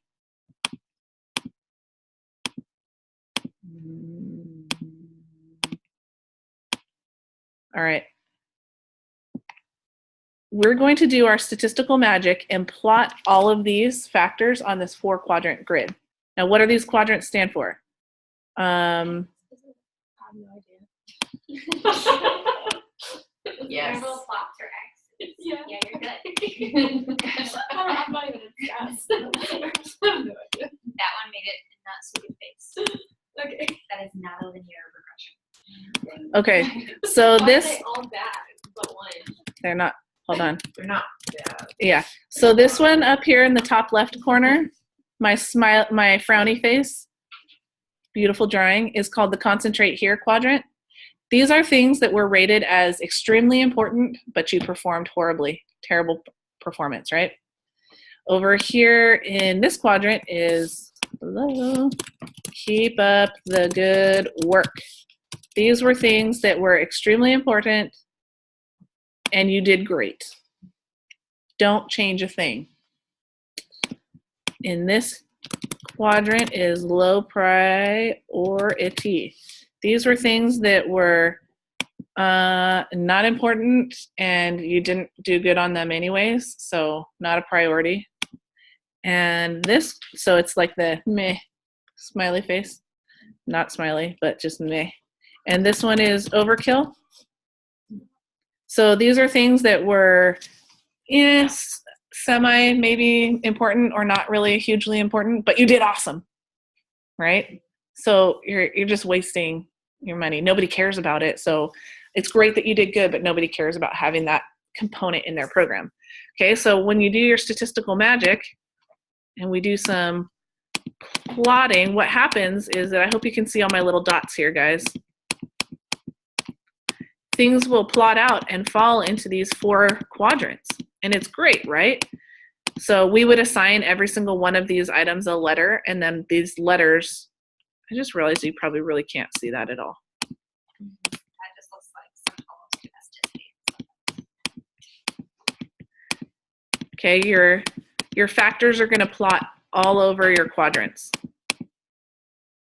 So now if I'm going to give my boss some feedback, or I want to know the feedback, I can look at this and see, hey, oh crap, I got 1, 2, 3, 4, 5 things that fell in the concentrate here quadrant. Which ones are those? Length of camp. I mean, there's no specifics there, so I don't know if it was too long or too short. I just know that they don't like how long it is. So maybe I might do some follow-up questions. Amount of time spent together. Not sure if, no specifics again. Well, so we didn't write it specific enough, but we would have written it more specific. But was it enough time or not enough time? I really wanted to get away from my kids, and they were like all the time together with me. I just needed a break. We might change some things. What are some things that we did good? It was free. Let's not change that. Never charge for this camp. They felt like it got a good value. The lodging was great. I will say that when I did my camp like this, I slept on the floor in a cabin and there was a mouse on my pillow. I would not say the lodging was great, but the kids loved it. So summer camp, right? So everybody has a different perspective on it. Okay, so you can divide these out. Maybe if you have like parents and kids fill out your evaluation, now you have a kid's perspective and a parent's perspective type of a thing. So you'd have 2 quadrants or 2 graphs. Yes, somebody have a comment? I said, if you give a mouse a piece of cheese. He maybe would have snuggled up to me. Okay, so IPA, and let me show you an example of an IPA. This is the one that I did actually for my dissertation, using this exact format on this camp. So, and I got this published in AJRT, so this is a consumer-based or a practitioner-based journal. So I felt like program evaluation is pretty important for people to know. And if they want to develop a camp like this, wouldn't you want to know what program characteristics people really like? Because you get that information out of this. They're telling me that this is what's important to them. Okay, so it's like AJRT. AJ. All this stuff is explaining the development of the camp, and then so here's all the things that I rated. Whoa, that got a little bit too big. Service attributes is what I called them. Have a variety of activities to participate in. Good job, whoever came up with that one. The length of the program, the length of activities, staff training in ASD, autism spectrum disorders, staff training and recreation activities, flexibility in programming, provide specialized instruction for the child with autism. The activities were appropriate for all functioning levels, opportunities to meet other families. So these are pretty broadly worded, but in the actual questionnaire they got, there was more detail to these. But just for the purposes of the article, it was a little bit broader. It facilitated social interaction for children with autism. There was respite opportunities for the parents. The facility was located close to home. It would increase their skills. It would be scheduled on the weekend. Cabins would be provided. There were some parents who were like, I am not sleeping in a tent.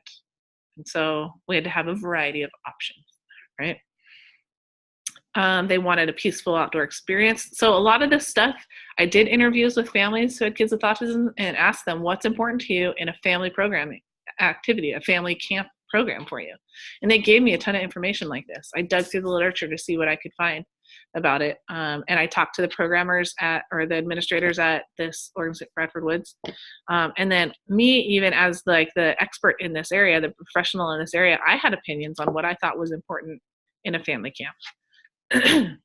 Okay, so this is everything that I asked them to evaluate about this program.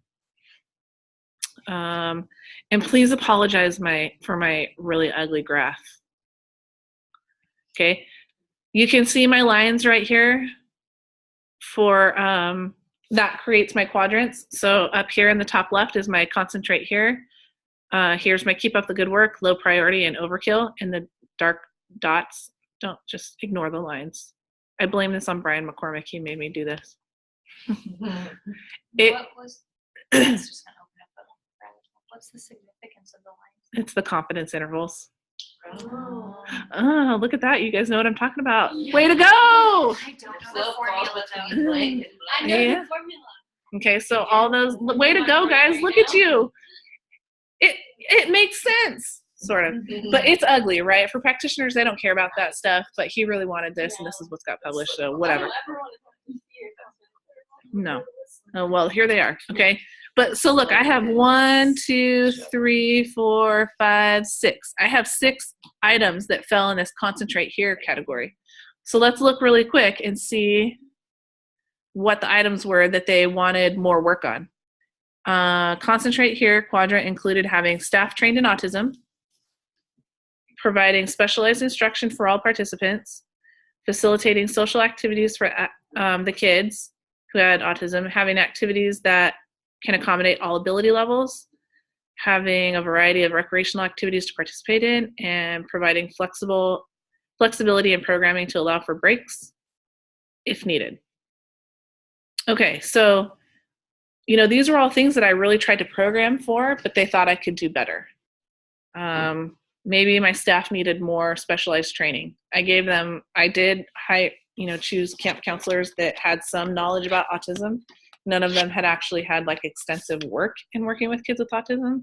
So, side note, I hired undergrad RT students to be my camp counselors, right? So they had some knowledge, but not a lot of work experience. The families were grateful for it, but their feedback was they need to have more training. Totally valid, right?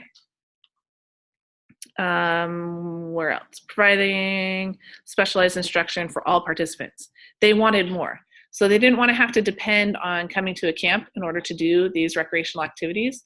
They wanted to be able to do it at home.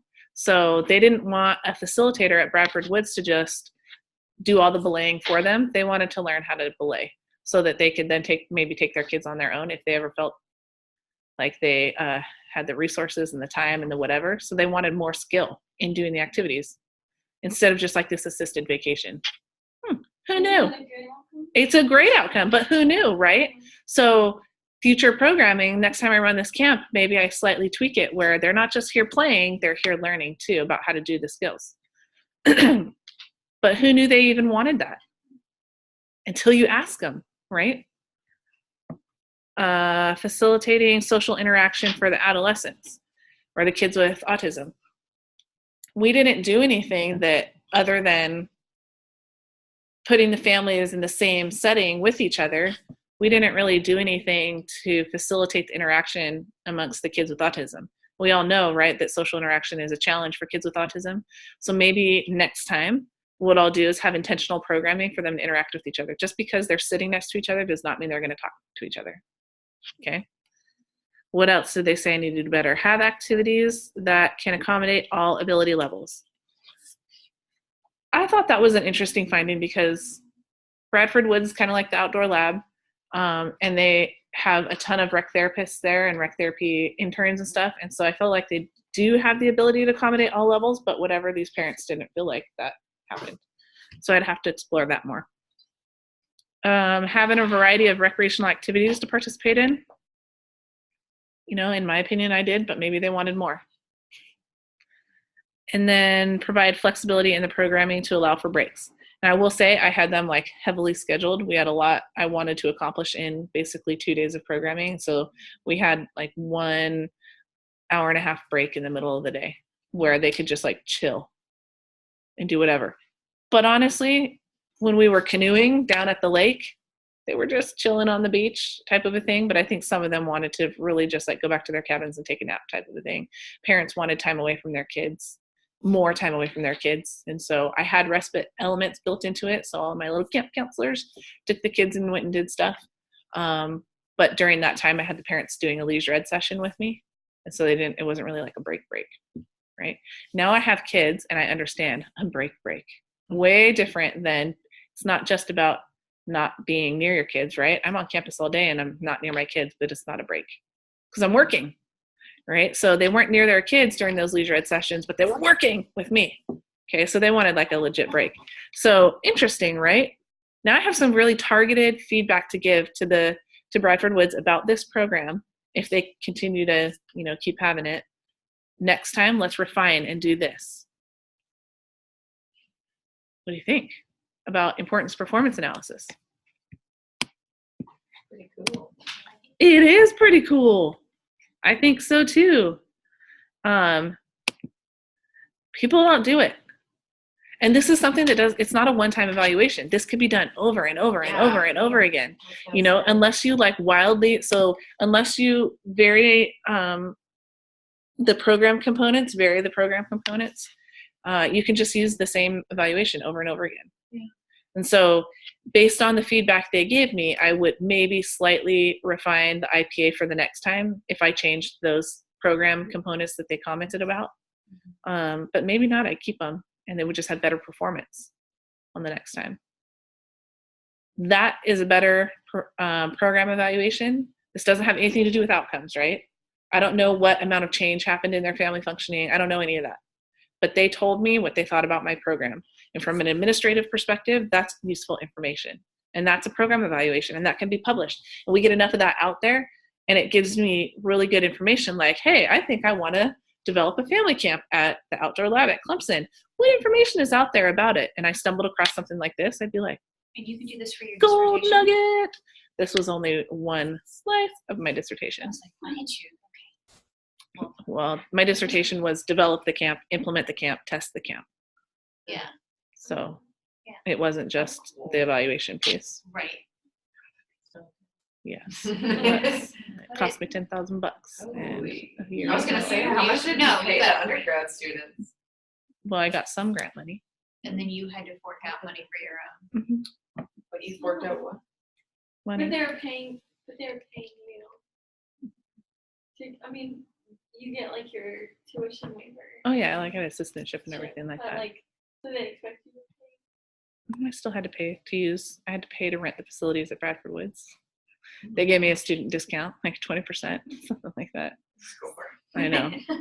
So in total, it cost $10,000 to implement that camp, and I think I paid like $2,000. I got grants to cover the other $8,000 and scholarships and stuff like that. I'd be like, fundraising for me to finish my dissertation. I know. Bring my little box of candy bars, right? Okay, so let's take a break really quick for about 5 or 6 minutes. I need some water, and then we'll come back and keep talking about other types of research. Yes, this is my potato. No, it's okay. This is my potato that I brought. I was like, You dang. have to make it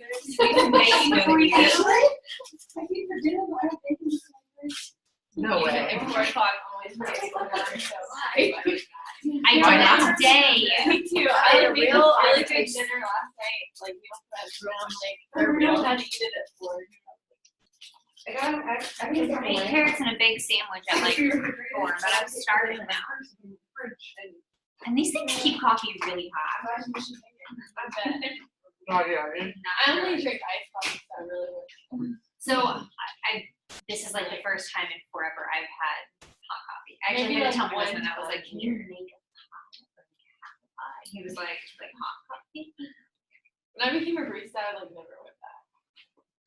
I love learned iced how to coffee. make iced coffee I like a barista, so it's like I never went back. I need tips from you. I saw this little thing on someone's blog that was like coffee for every season.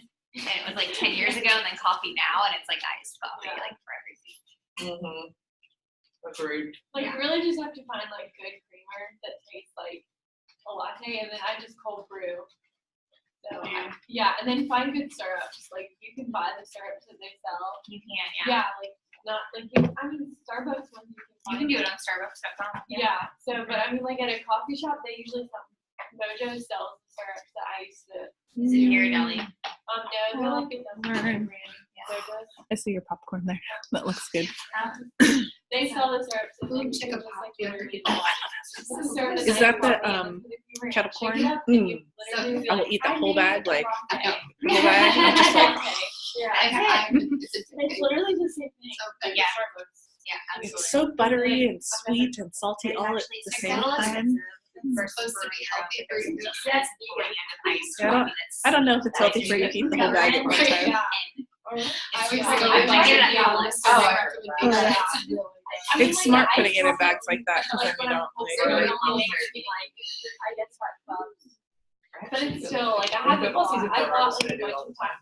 It's hard to do just like like I'm a I haven't bought coffee in like a year. Yeah, I was vegetarian for a year, but now I think I'm actually a little bit like this. So I've seen it for like. So I was like, I'm just not gonna I- do When I it. found that when I eat Yeah. dairy, that it makes my stomach upset now because I haven't done it. Yeah, I mean, what? Dairy. I really want to know what our numbers are. You were 30, is that 30 last time?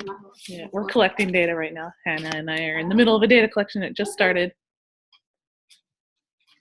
So where are you on Qualtrics? Ooh, Yeah. 44. Yeah, we're getting there. We're getting there. What are you doing? For what? What is your So data? just Or- the 50 count, the it doesn't Thailand count towards the 300, right? The 50 doesn't, Yeah, it it counts. does, it does Yeah. count. We're going to. Actually, we're going to talk about it in class in a minute, so Oh, that I'll works. save it for later. But I just wanted to see what our numbers were. All right. No, I made it. Oh, you made it yourself? Mhm. Mm. You. Yep, I'm imitated witch, except I made it vegan. I made my own pesto. Oh. Yeah. Mm. It's so good. It's really good. I made it for dinner for Thomas last night, and he was like, before he's like, "Oh, Nicholas, can you make another one of those breads?" I was like, all right. So what do you have in there? Okay, cucumber. Okay, so pesto, spinach, olives, onions, cucumber, tomato, avocado. Mm, Sounds that like sounds it's- tasty. I'm writing Excuse my that down. language, but it's the tits. Did All someone right, is just everybody say- back online, people? It's really easy to make pesto too, I found. Okay, I see Holly. Pesto, spinach, olive. Did someone just say it's the tits? Yes, somebody did. It was not me. Red onion? Yeah, red onion. I cook them. Just making sure I heard correctly. That's all. That somebody said it. I used to like my grandma used to when we used to go to lunch in the house. She used to have like a plate of tomatoes, a plate of cheese, and a plate of red onion, but it was for our salads or whatever. When I was little, I would literally grab big rings of onion and eat it like that, like it was like a chip. Okay, do we have everybody online, peeps?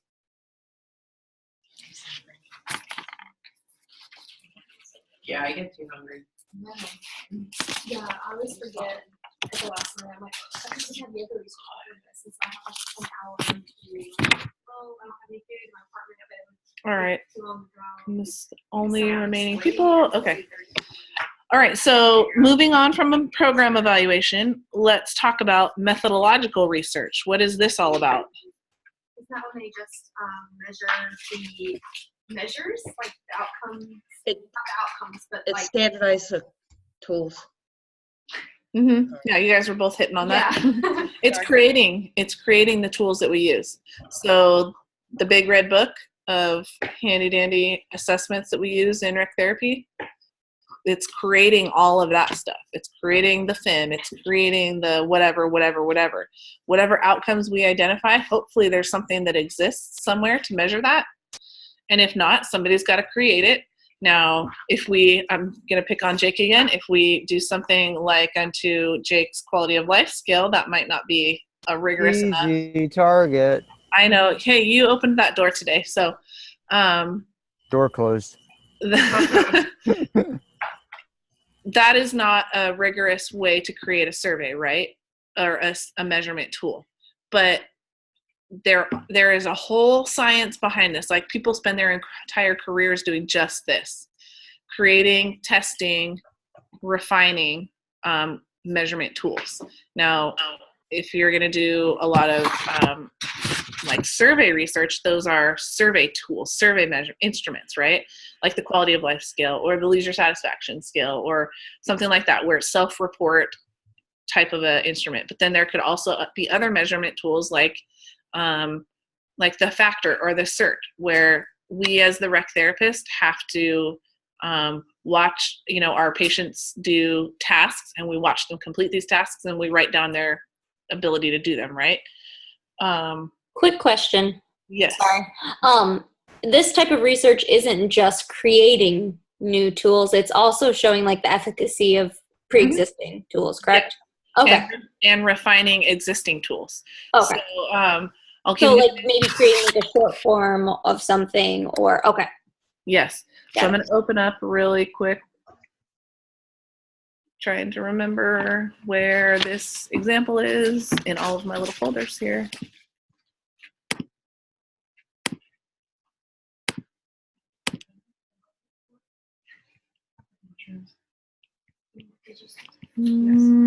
That's not it. Where is it?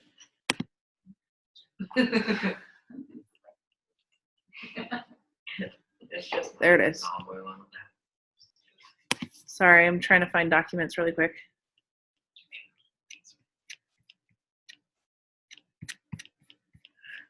Excuse me. Bless you. Sorry, I meant to have this open before and I forgot. Okay.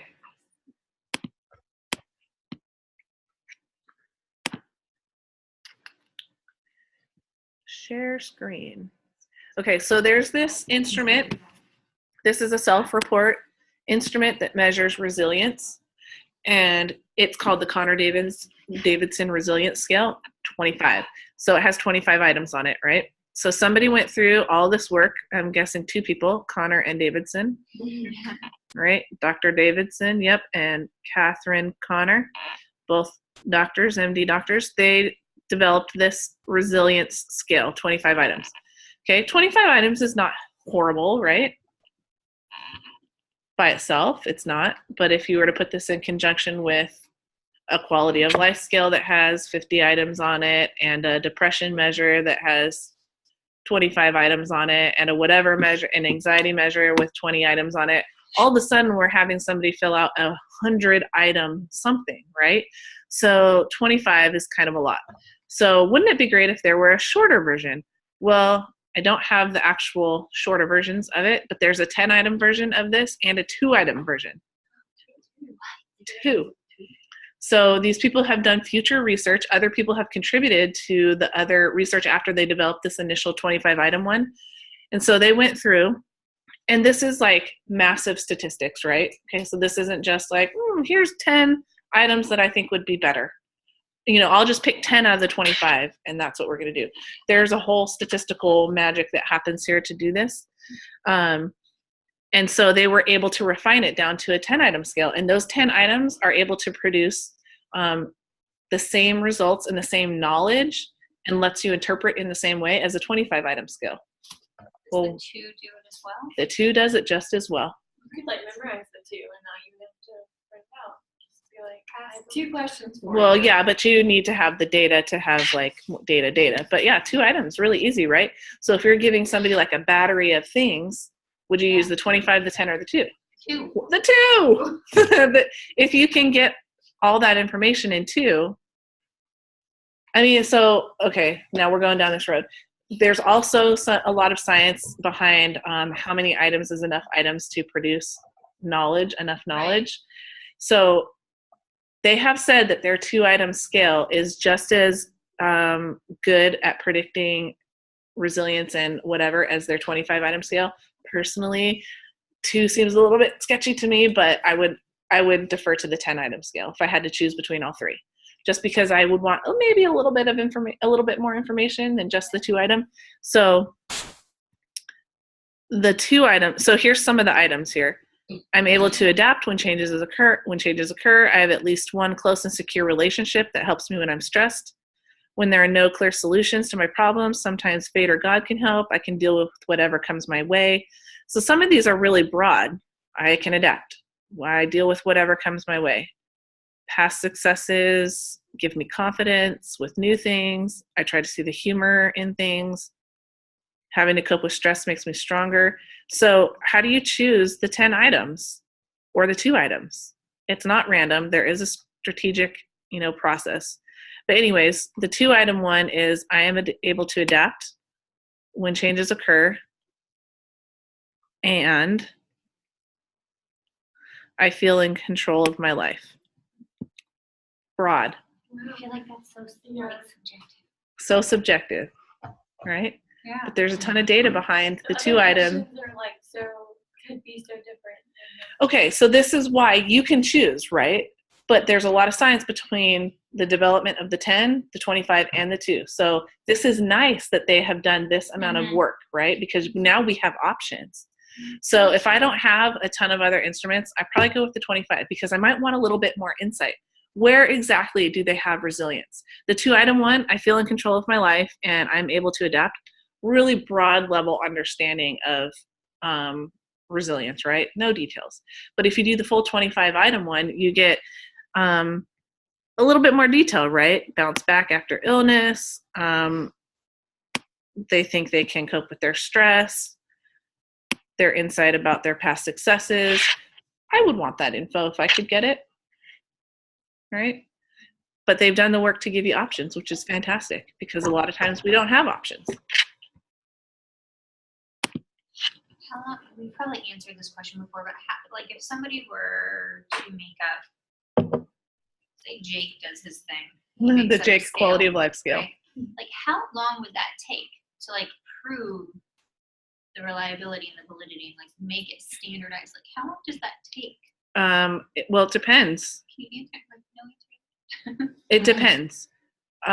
If you are just trying to... I am... Go ahead. It depends on the amount of participants I have for my study. If I have around 50, it's going to take about a year. If I have 100 plus, it's going to take about 6 months. Yeah, to collect that data, but just because... I was just using you as a random example. Yeah, but no, this is a good example. To standardize an assessment, like how long does that take? A long time. So Jake will collect his 50 to 100 people, and it's going to take a year to do that. And that's just the nature of his program, right? You don't have three different intervals. Yeah. So you don't have 100 people all at once. You have to build up to that number, right? Actually, I have the people that I will be working with the Special Olympics organization I volunteer with, and Kevin Enright hooked me up with some CTRSs that lead Special Olympic organizations out in Henry County and other places in Atlanta, and I will knock out my 100 easily. Okay. So, but you're doing 3 time points, so it will take time to get that done. But once you get all those 100 people, just because he's able to crunch those numbers from all those 100 people one time, that doesn't make the instrument valid. So it needs to be retested again. Now, he can retest it multiple times with that same exact population. I mean, different people, but the same general population. No, I'm using the exact same people. In your study, it's the exact same people. But once you're done and you collect it all up that one time and crunch those numbers, it needs to be used again. And so it can be different people. Your population. Yes, exactly. So it has to be tested again with the same population over and over and over and over. And the numbers crunched every time. And if you're getting the same things over and over and over again, then you're starting to build that reliability and that validity and the retest reliability, right? Okay, so it can't just be a one-time thing. I made this new thing and a one-time and this is good, right? We have to do it again and again. And then we have to expand it out and use it with different populations. So it takes a really long time to... Or cross-cultural. Exactly. Across lots of different populations, right? It takes a long time to do that. And so this is why some people who work in this area can devote their entire careers to developing one instrument. I don't know that I'm necessarily interested in doing that, but I mean, so I'll paint you another picture. My colleague that I work with, Raymond Zabriskie, who does the core and balance model, and we've talked about it in this class a million times. He developed an instrument to measure family leisure functioning. He did it for his dissertation in 1999 or whatever. And since then, it has been used, that's almost 20 years, 99 to, so we're like at 17 or 18 years. Since then, it's been used to study roughly 15 different family populations. So single parent families, dual parent families, families who have an adopted child, Samoan families, US families, New Zealand, Australia, Canada, UK, families who have kids in mental health treatment, families who have kids with developmental disability, families in Turkey, families in Russia. So he's just like building this knowledge base all about this instrument. And they're using the exact same instrument with the only modifications being language, translation for not English, right? So he has been able to establish those reliability and validity, those psychometric properties is what this is called, basically. He's been able to establish that pretty quickly because he's tested it with so many different groups. Now, pretty quickly, 15 to 20 years, right? Yeah. So, but honestly, it was probably established in the first couple of years with the first couple of family populations because it happened so quickly. He had grad students who used it for their theses, and so he got single parent, dual parent, families with kids with disabilities really quickly. And so when you start getting the same stuff over and over and over again, it's likely that, it's probably okay. But good to have this constant thing. Now, if there wanted to be future refinement, which is now we're almost 20 years into it, now we're trying to refine it. It's not perfect, and he knows it wasn't perfect, and so we're trying to make it better. But it took about 20 years of gathering all of this information from all these different family types, for us to feel comfortable with saying, okay, this does measure family leisure involvement. Now let's make it better. Let's make the measurement better, more precise, more whatever, okay? So there'll be a refined version, and all future research will say, use this version, refined version. Don't use the original. I mean, it still works, but this is the better version. It's not going to get shorter, probably. Probably not. Okay, so. Would someone be doing a dissertation to refine it, or would that be like a researcher's job? All of the above. Whose job is it? That's a good question. No, I actually have a colleague. Whose job can it be? Well, do you have the knowledge to do that? No. Yeah, so somebody, not yet, but you could develop that knowledge. Have the knowledge Absolutely. Absolutely. And so my colleague at Baylor University, she actually is the one doing the refinement of that one because she's really interested in measurement and developing measurement tools to measure family leisure involvement. And so she has taken on the task of doing that. I'll just keep producing the family populations, and she'll be the one to say, okay, stop using the old version, now use this one. And I'll say, okay, and I'll just use the new version to produce the knowledge about the family populations. So right now we're collecting data on military families using that instrument. We want to see what their leisure looks like, right? But she's going to make the instrument better so that every time we use it, it's the best version possible. That's nice that you can like tag team. You're not alone. Nope, we're not alone. Okay, so methodological research, without it, life would suck. I mean, we wouldn't have anything to use, any tools to use, okay? So one other one I want to talk about, an example in this, is comparing the utility of different tools for the same purpose. So Hannah and I are working on a project right now that we're collecting data on where in this same world of family leisure and family functioning, there are like 1,000 instruments out there that measure family functioning, right? I happen to use one, and the Core and Balance model happens to use one family leisure measure, and it's called the FACES 2. Well, there are 4 versions of the FACES. FACES 1, 2, 3, 4. Okay, we only use FACES 2. It's a 30-item instrument. FACES 4 is a 62-item instrument. Which one's better to use? We don't really know because we've only ever used FACES 2 in this construct in family leisure world. We've only ever used FACES 2. So now we have this survey on Qualtrics, which is awesome. It has the FACES 2, it has the FACES 4, plus it has this other one called the FAD, the Family Assessment Device. All 3 of them measure family functioning in different ways with different numbers of items. How many items were in the FAD? 52? 53. Yeah. So these poor people, right? Talk about survey burden.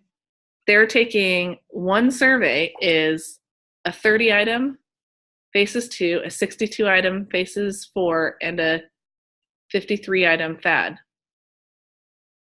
111, 141 items, all asking about the exact same thing. How do you function Why with did your you pick family? 2 fads? I picked 2 faces Faces. Sorry. because we've only ever used the faces 2, and we want to know if the faces 4, the people who developed the faces, they're saying use faces 4, use faces 4. It's been out for about 15 years and there's no publications with it. So people are using it in practice, but not in research. And so why aren't people publishing off of it? We don't really know. So we're going to do a study to compare. Which one should we use? Faces 2, faces 4, or the fad, right? So this is methodological research. So in my field, in family leisure, this is a huge contribution to the field. Methodological research contributes a lot because, again, without the measurement tools, we have no ability to measure outcomes. I can't measure the outcome of family functioning, which I'm saying my family camp impacts, if I don't have a tool, a measure to measure it, a tool, instrument to measure it. Okay, so this is going to be a big deal. Maybe all 3 of them work just fine, equally across the board. And now we can say, oh, you've got choices. Use the faces 2, use the faces 4, use the fad. It doesn't really matter. They all say the same thing.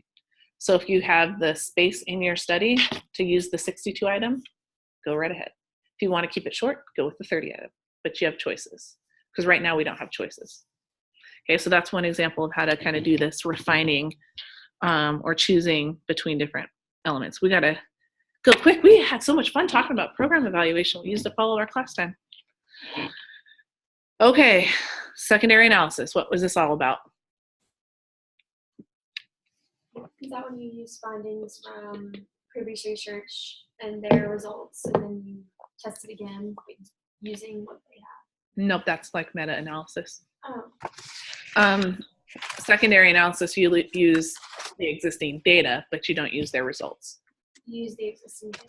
Okay. To find new results. To right? find new New results. Okay. Yeah. I feel like somebody's going to say something. Yeah, I was just going to say what you said. Oh, okay. You just beat me to it. So there are a bazillion large data sets, and that's really what they're called, large data sets. And usually they are like publicly available and free or cheap, usually free. If you go to healthdata.gov, this is a good place where you can kind of check things out. But for example, have any of you guys, ever filled out a census? You know, it comes around every 10 years. Anybody ever filled out a census? Yeah.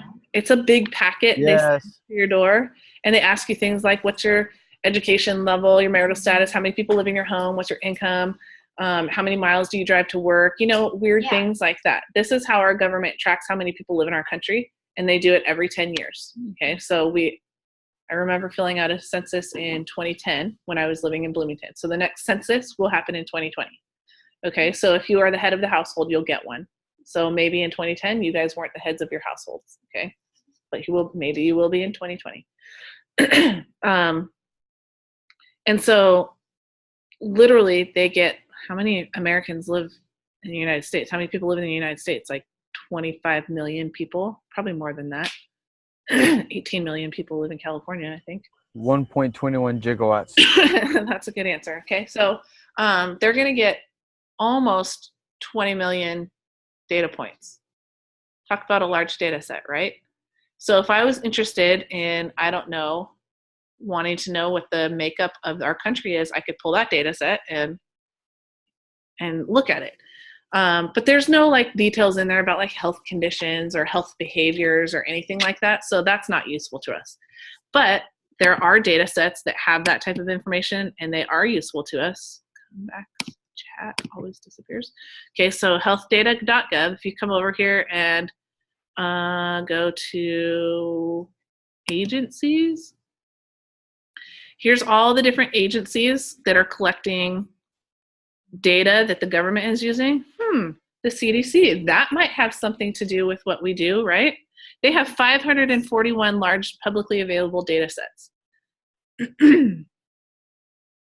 Let's click on this. So you can filter over here. So all of these little NETs, NEDs, MMWR, all of this has to do with like a specific thing that they're focusing on. The BRFSS, this is like Yeah, the behavioral risk factor data. So this is all about tobacco use. So from 2011 to present, they probably have like 21,000 people in the data points in here, 21,000 people or something like that. Wait, that's all.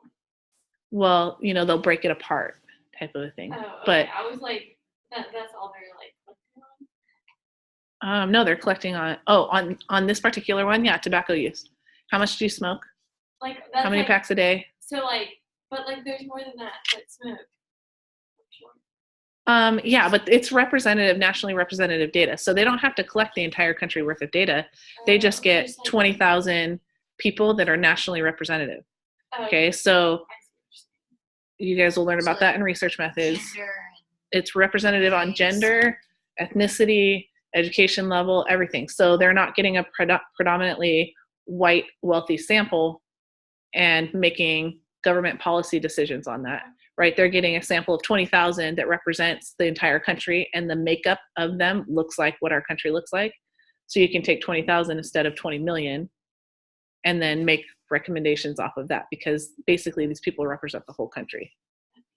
Okay, but so these data sets are available. So you could pull these data sets, and really, it's really weird doing secondary analysis because maybe the intention of why they collected that data is not what you're interested in looking at, right? So you have to come up with a question to fit the data, and that's not always the easiest way to go. A lot of you commented about that in your reading commentaries. Do you come up with a question to fit the data, or do you generate the data to fit a question? Well, yes, to both of those questions. It just depends on what you're trying to do. And what your resources are. It takes a lot more money to generate the data to answer the question than it does to just stumble across a data set, you know, that's already got all the information. Now you just have to come up with a question. So there are some people who all they do is large data set analysis. They don't collect their own data. They just use publicly available data.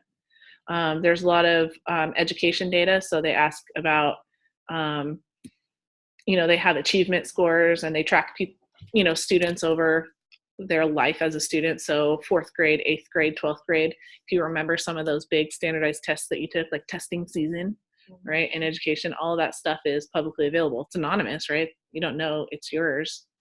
But then they ask tons of other questions too. Like I took all my stats classes in the School of Education at IU, and they were telling us about how in these types of data sets, they ask kids how many books they have in the home, and they use the number of books in home as an indicator of income. Because how many kids know their parents' income, right? 4th graders. Well, not really. If I have 2 books in the home compared to 100 books in the home, well, probably the family that has 100 books in the home is a higher SES. They can afford to buy books, right? Interesting, right? So if you're interested in income and some other, and its impacts on achievement and school performance, well, you could pull that variable and their achievement scores and look at the relationship between that. Was that the intention of the data set? I don't know. But if you were interested in that and they happen to have that data there, well, you don't have to collect that data anymore. You can just borrow that data set and pick those little pieces out. So that's what a secondary analysis is. It's great for quick and easy access to data, cheap access to data. But you have no control over how that data was collected, which means you have no control over the quality of that data. And the questions could be asked in a way that, you know, they didn't ask it the way that you wanted it to be asked. And so you're out of luck, right? You just have to deal with what you got.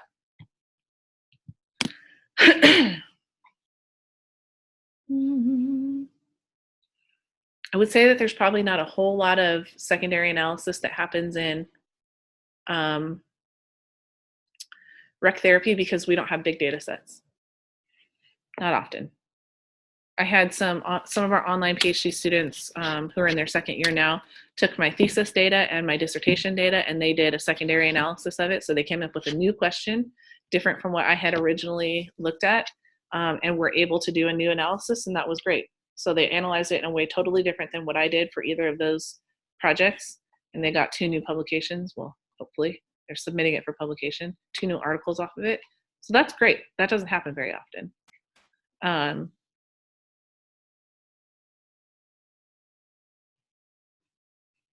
But yeah. That's my thoughts about that. Okay. I forgot where it's going. All right. So the last kind, meta-analysis. We got 15 minutes here real quick. This is a special case of the secondary analysis. And we read an example of this like way back in the beginning, the one where you read 2 articles that were almost identical about family leisure involvement. One was mine and one was my friend Camilla's. I did the meta-synthesis and she did the meta-analysis. And so she contacted like 20 different people who've all done studies on family leisure, all used that same instrument of the family leisure activity profile. And they used a couple of other instruments to go along with it. But she pulled the articles that were published on it. She contacted the authors and got their actual data sets. She combined it all into one big, huge data set and then reanalyzed it. So instead of having 20 individual studies with super small data or super small samples, she combined it all into one massive sample, one massive data set. And that has more power behind it than these individual small sample studies. So meta-analyses are really nice. It's really difficult to get, sometimes you can't get original data. People have died or they've deleted, or back before it was all digital and now mice ate through their box of data that's been sitting in my closet or my basement or something like that. And so it's all, you can't use it. So getting original data can be a challenge. But if you can get it, good things can come out of a meta-analysis. It's hard to do things like effect size. Have you learned about that in stats yet? No? Talk about it. The concept there is that the effect size is measuring the magnitude of differences between groups or the magnitude in change between pre and post. And so that sometimes is very hard to analyze with small sample sizes. So when you put all of them together, you can produce an effect size. And when it comes to stats and journals, they like to see the effect size. So you can have statistical significance, but it would have a small effect, not big change, right? Statistically, it's significant. Somehow it worked out to be that way, but yeah, that's going down the stats road that you might not be ready for yet, but you'll get there in your stats classes, okay? So I don't want to like freak anybody out on that one, but meta-analysis can help provide a little bit more knowledge, more power. Been there, done that. And it's so awesome, isn't it? Sure. So if you guys remember back to when we were talking about systematic reviews and how there's this super intense process of choosing the instrument or the articles that go into that systematic review. And remember that really scary diagram that I put up with all the squares and all the little dotted lines that led to everything? Yeah, there's a very similar process for a meta-analysis. Okay, so how did she choose the 20 articles that she did? Because there's a lot more than just 20 articles on family leisure out there, right? She went through this insane process of establishing a criteria and reviewing articles after articles after articles, and then getting a chunk and then going through with those with a fine-tooth comb based on her criteria to determine which ones actually fit her criteria. So it's like she weeded it down every round of review that she did down to the 20 that she selected based on that criteria. So same excruciating process. All right, but worth it. Okay, so any other thoughts about or questions about meta-analysis? Nope. All right, it's hard to do if you find meta-analyses. They're kind of like golden nuggets too. Like a systematic review is a golden nugget, a meta-synthesis or a meta-analysis, those are all.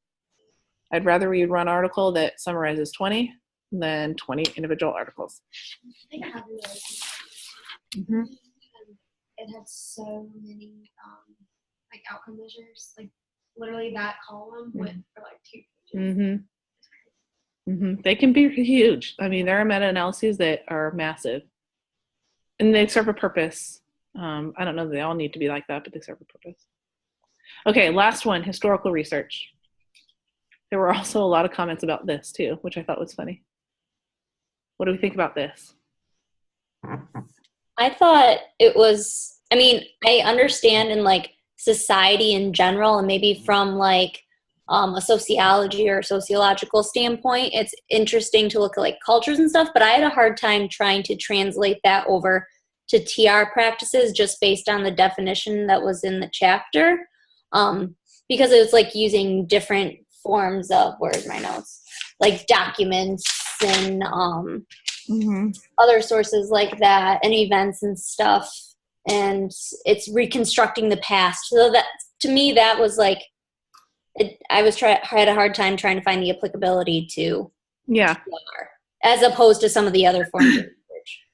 I mean, I would say honestly, we don't do this much in our field because it doesn't contribute to our understanding of outcomes, really. And since we are, heavily immersed in the healthcare industry, and everything is about reimbursement and outcomes and evidence, historical research doesn't really contribute to that in any way. So you're right. It's, where's the applicability to what we do? I don't know. The only one, they kind of used this example in there, and I thought that this was applicable, but again, not tied to outcomes. They said that clinicians might be interested in the influence of changes in entry-level education on practitioner roles. And that you could use historical research to do that. So this is a hot topic right now in rec therapy, right? The changing from a bachelor's level to a master's level degree. Well, I bet you, Dr. Hawkins here in Brent is on the ATRA task force, and he's leading the study that is, he's leading the study through ATRA that is talking to practitioners and trying to get the perceptions of what our practitioners, what our profession thinks we should do, bachelor's level, master's level. And I bet you there will be some element there where they will review historical documents to some degree. Maybe it's old articles that are published. Maybe they'll talk to people like Head Connolly and Dave Austin and the founding mother and father, right, of rec therapy, who are still around, and talk to them about what it was like back in the day when RT education was first developed. And now we went from whatever we were before to having a curriculum. And so now we're trying to progress to the next stage. And so they may review, I don't know if there's any popular media like newspaper articles or anything printed about rec therapy, but you might search for it. That would be like a historical research. How is that, again, not tied to outcomes, not tied to reimbursement. So it's, I don't want to say it's of little value to rec therapy, but it is not like the focus of what we do. I'm just it'd be interesting. I'm entering data right now. Yeah, it'd be interesting, right? And I have my undergrad is in history, and so I would find that very interesting, right? I'm a historical nerd, and I like history. So I'd probably read that article. I just felt like evaluation research and then methodological research was way more like applicable to what we do, like in practice. Oh, absolutely. Absolutely. If you were working in a facility and they wanted to know about how rec therapy has changed in the facility or how it's influenced the facility over the time that it has been there, maybe if there were any documents associated, like existing in the facility, you could review that type of stuff. But I don't know. I just don't see this part really applying to rec therapy. So it's funny because this book is more of like it's just a broad health research book that I use this chapter out of. And it said in there that there's a big push in nursing for historical research, which I don't really understand what they're doing. I don't know. So that's it. You still have to be in the same way that for meta-analyses and systematic reviews, you have to be super critical on the type of documents that you choose to review in a historical research, or the type of data points. But I feel like this is less rigorous out of all the types of research that we do. And really it's probably just descriptive type of information. Interesting, but not exactly. As far as like nurses go and thinking about a historical approach to that, I'd be wondering if they're looking at the evolution of best practices.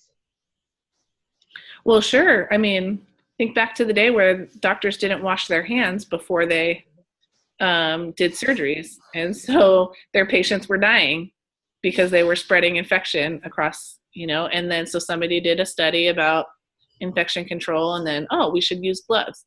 And then it has progressed from, or maybe it went from no gloves to now we should wash our hands to, oh, maybe we should wear gloves to, oh, now we double glove, and oh, now we have an autoclave that sterilizes all of our instruments.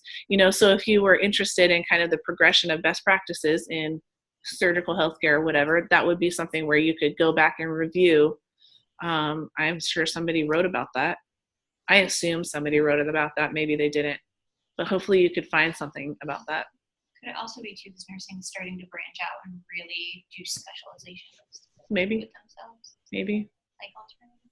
I don't know. I really don't. I mean, again, I don't see the practical use for rec therapy and historical research. So I'm like, okay, I know what it is. Check. I'm done. I don't really think deeply about how that one applies, because that's not going to get me tenure.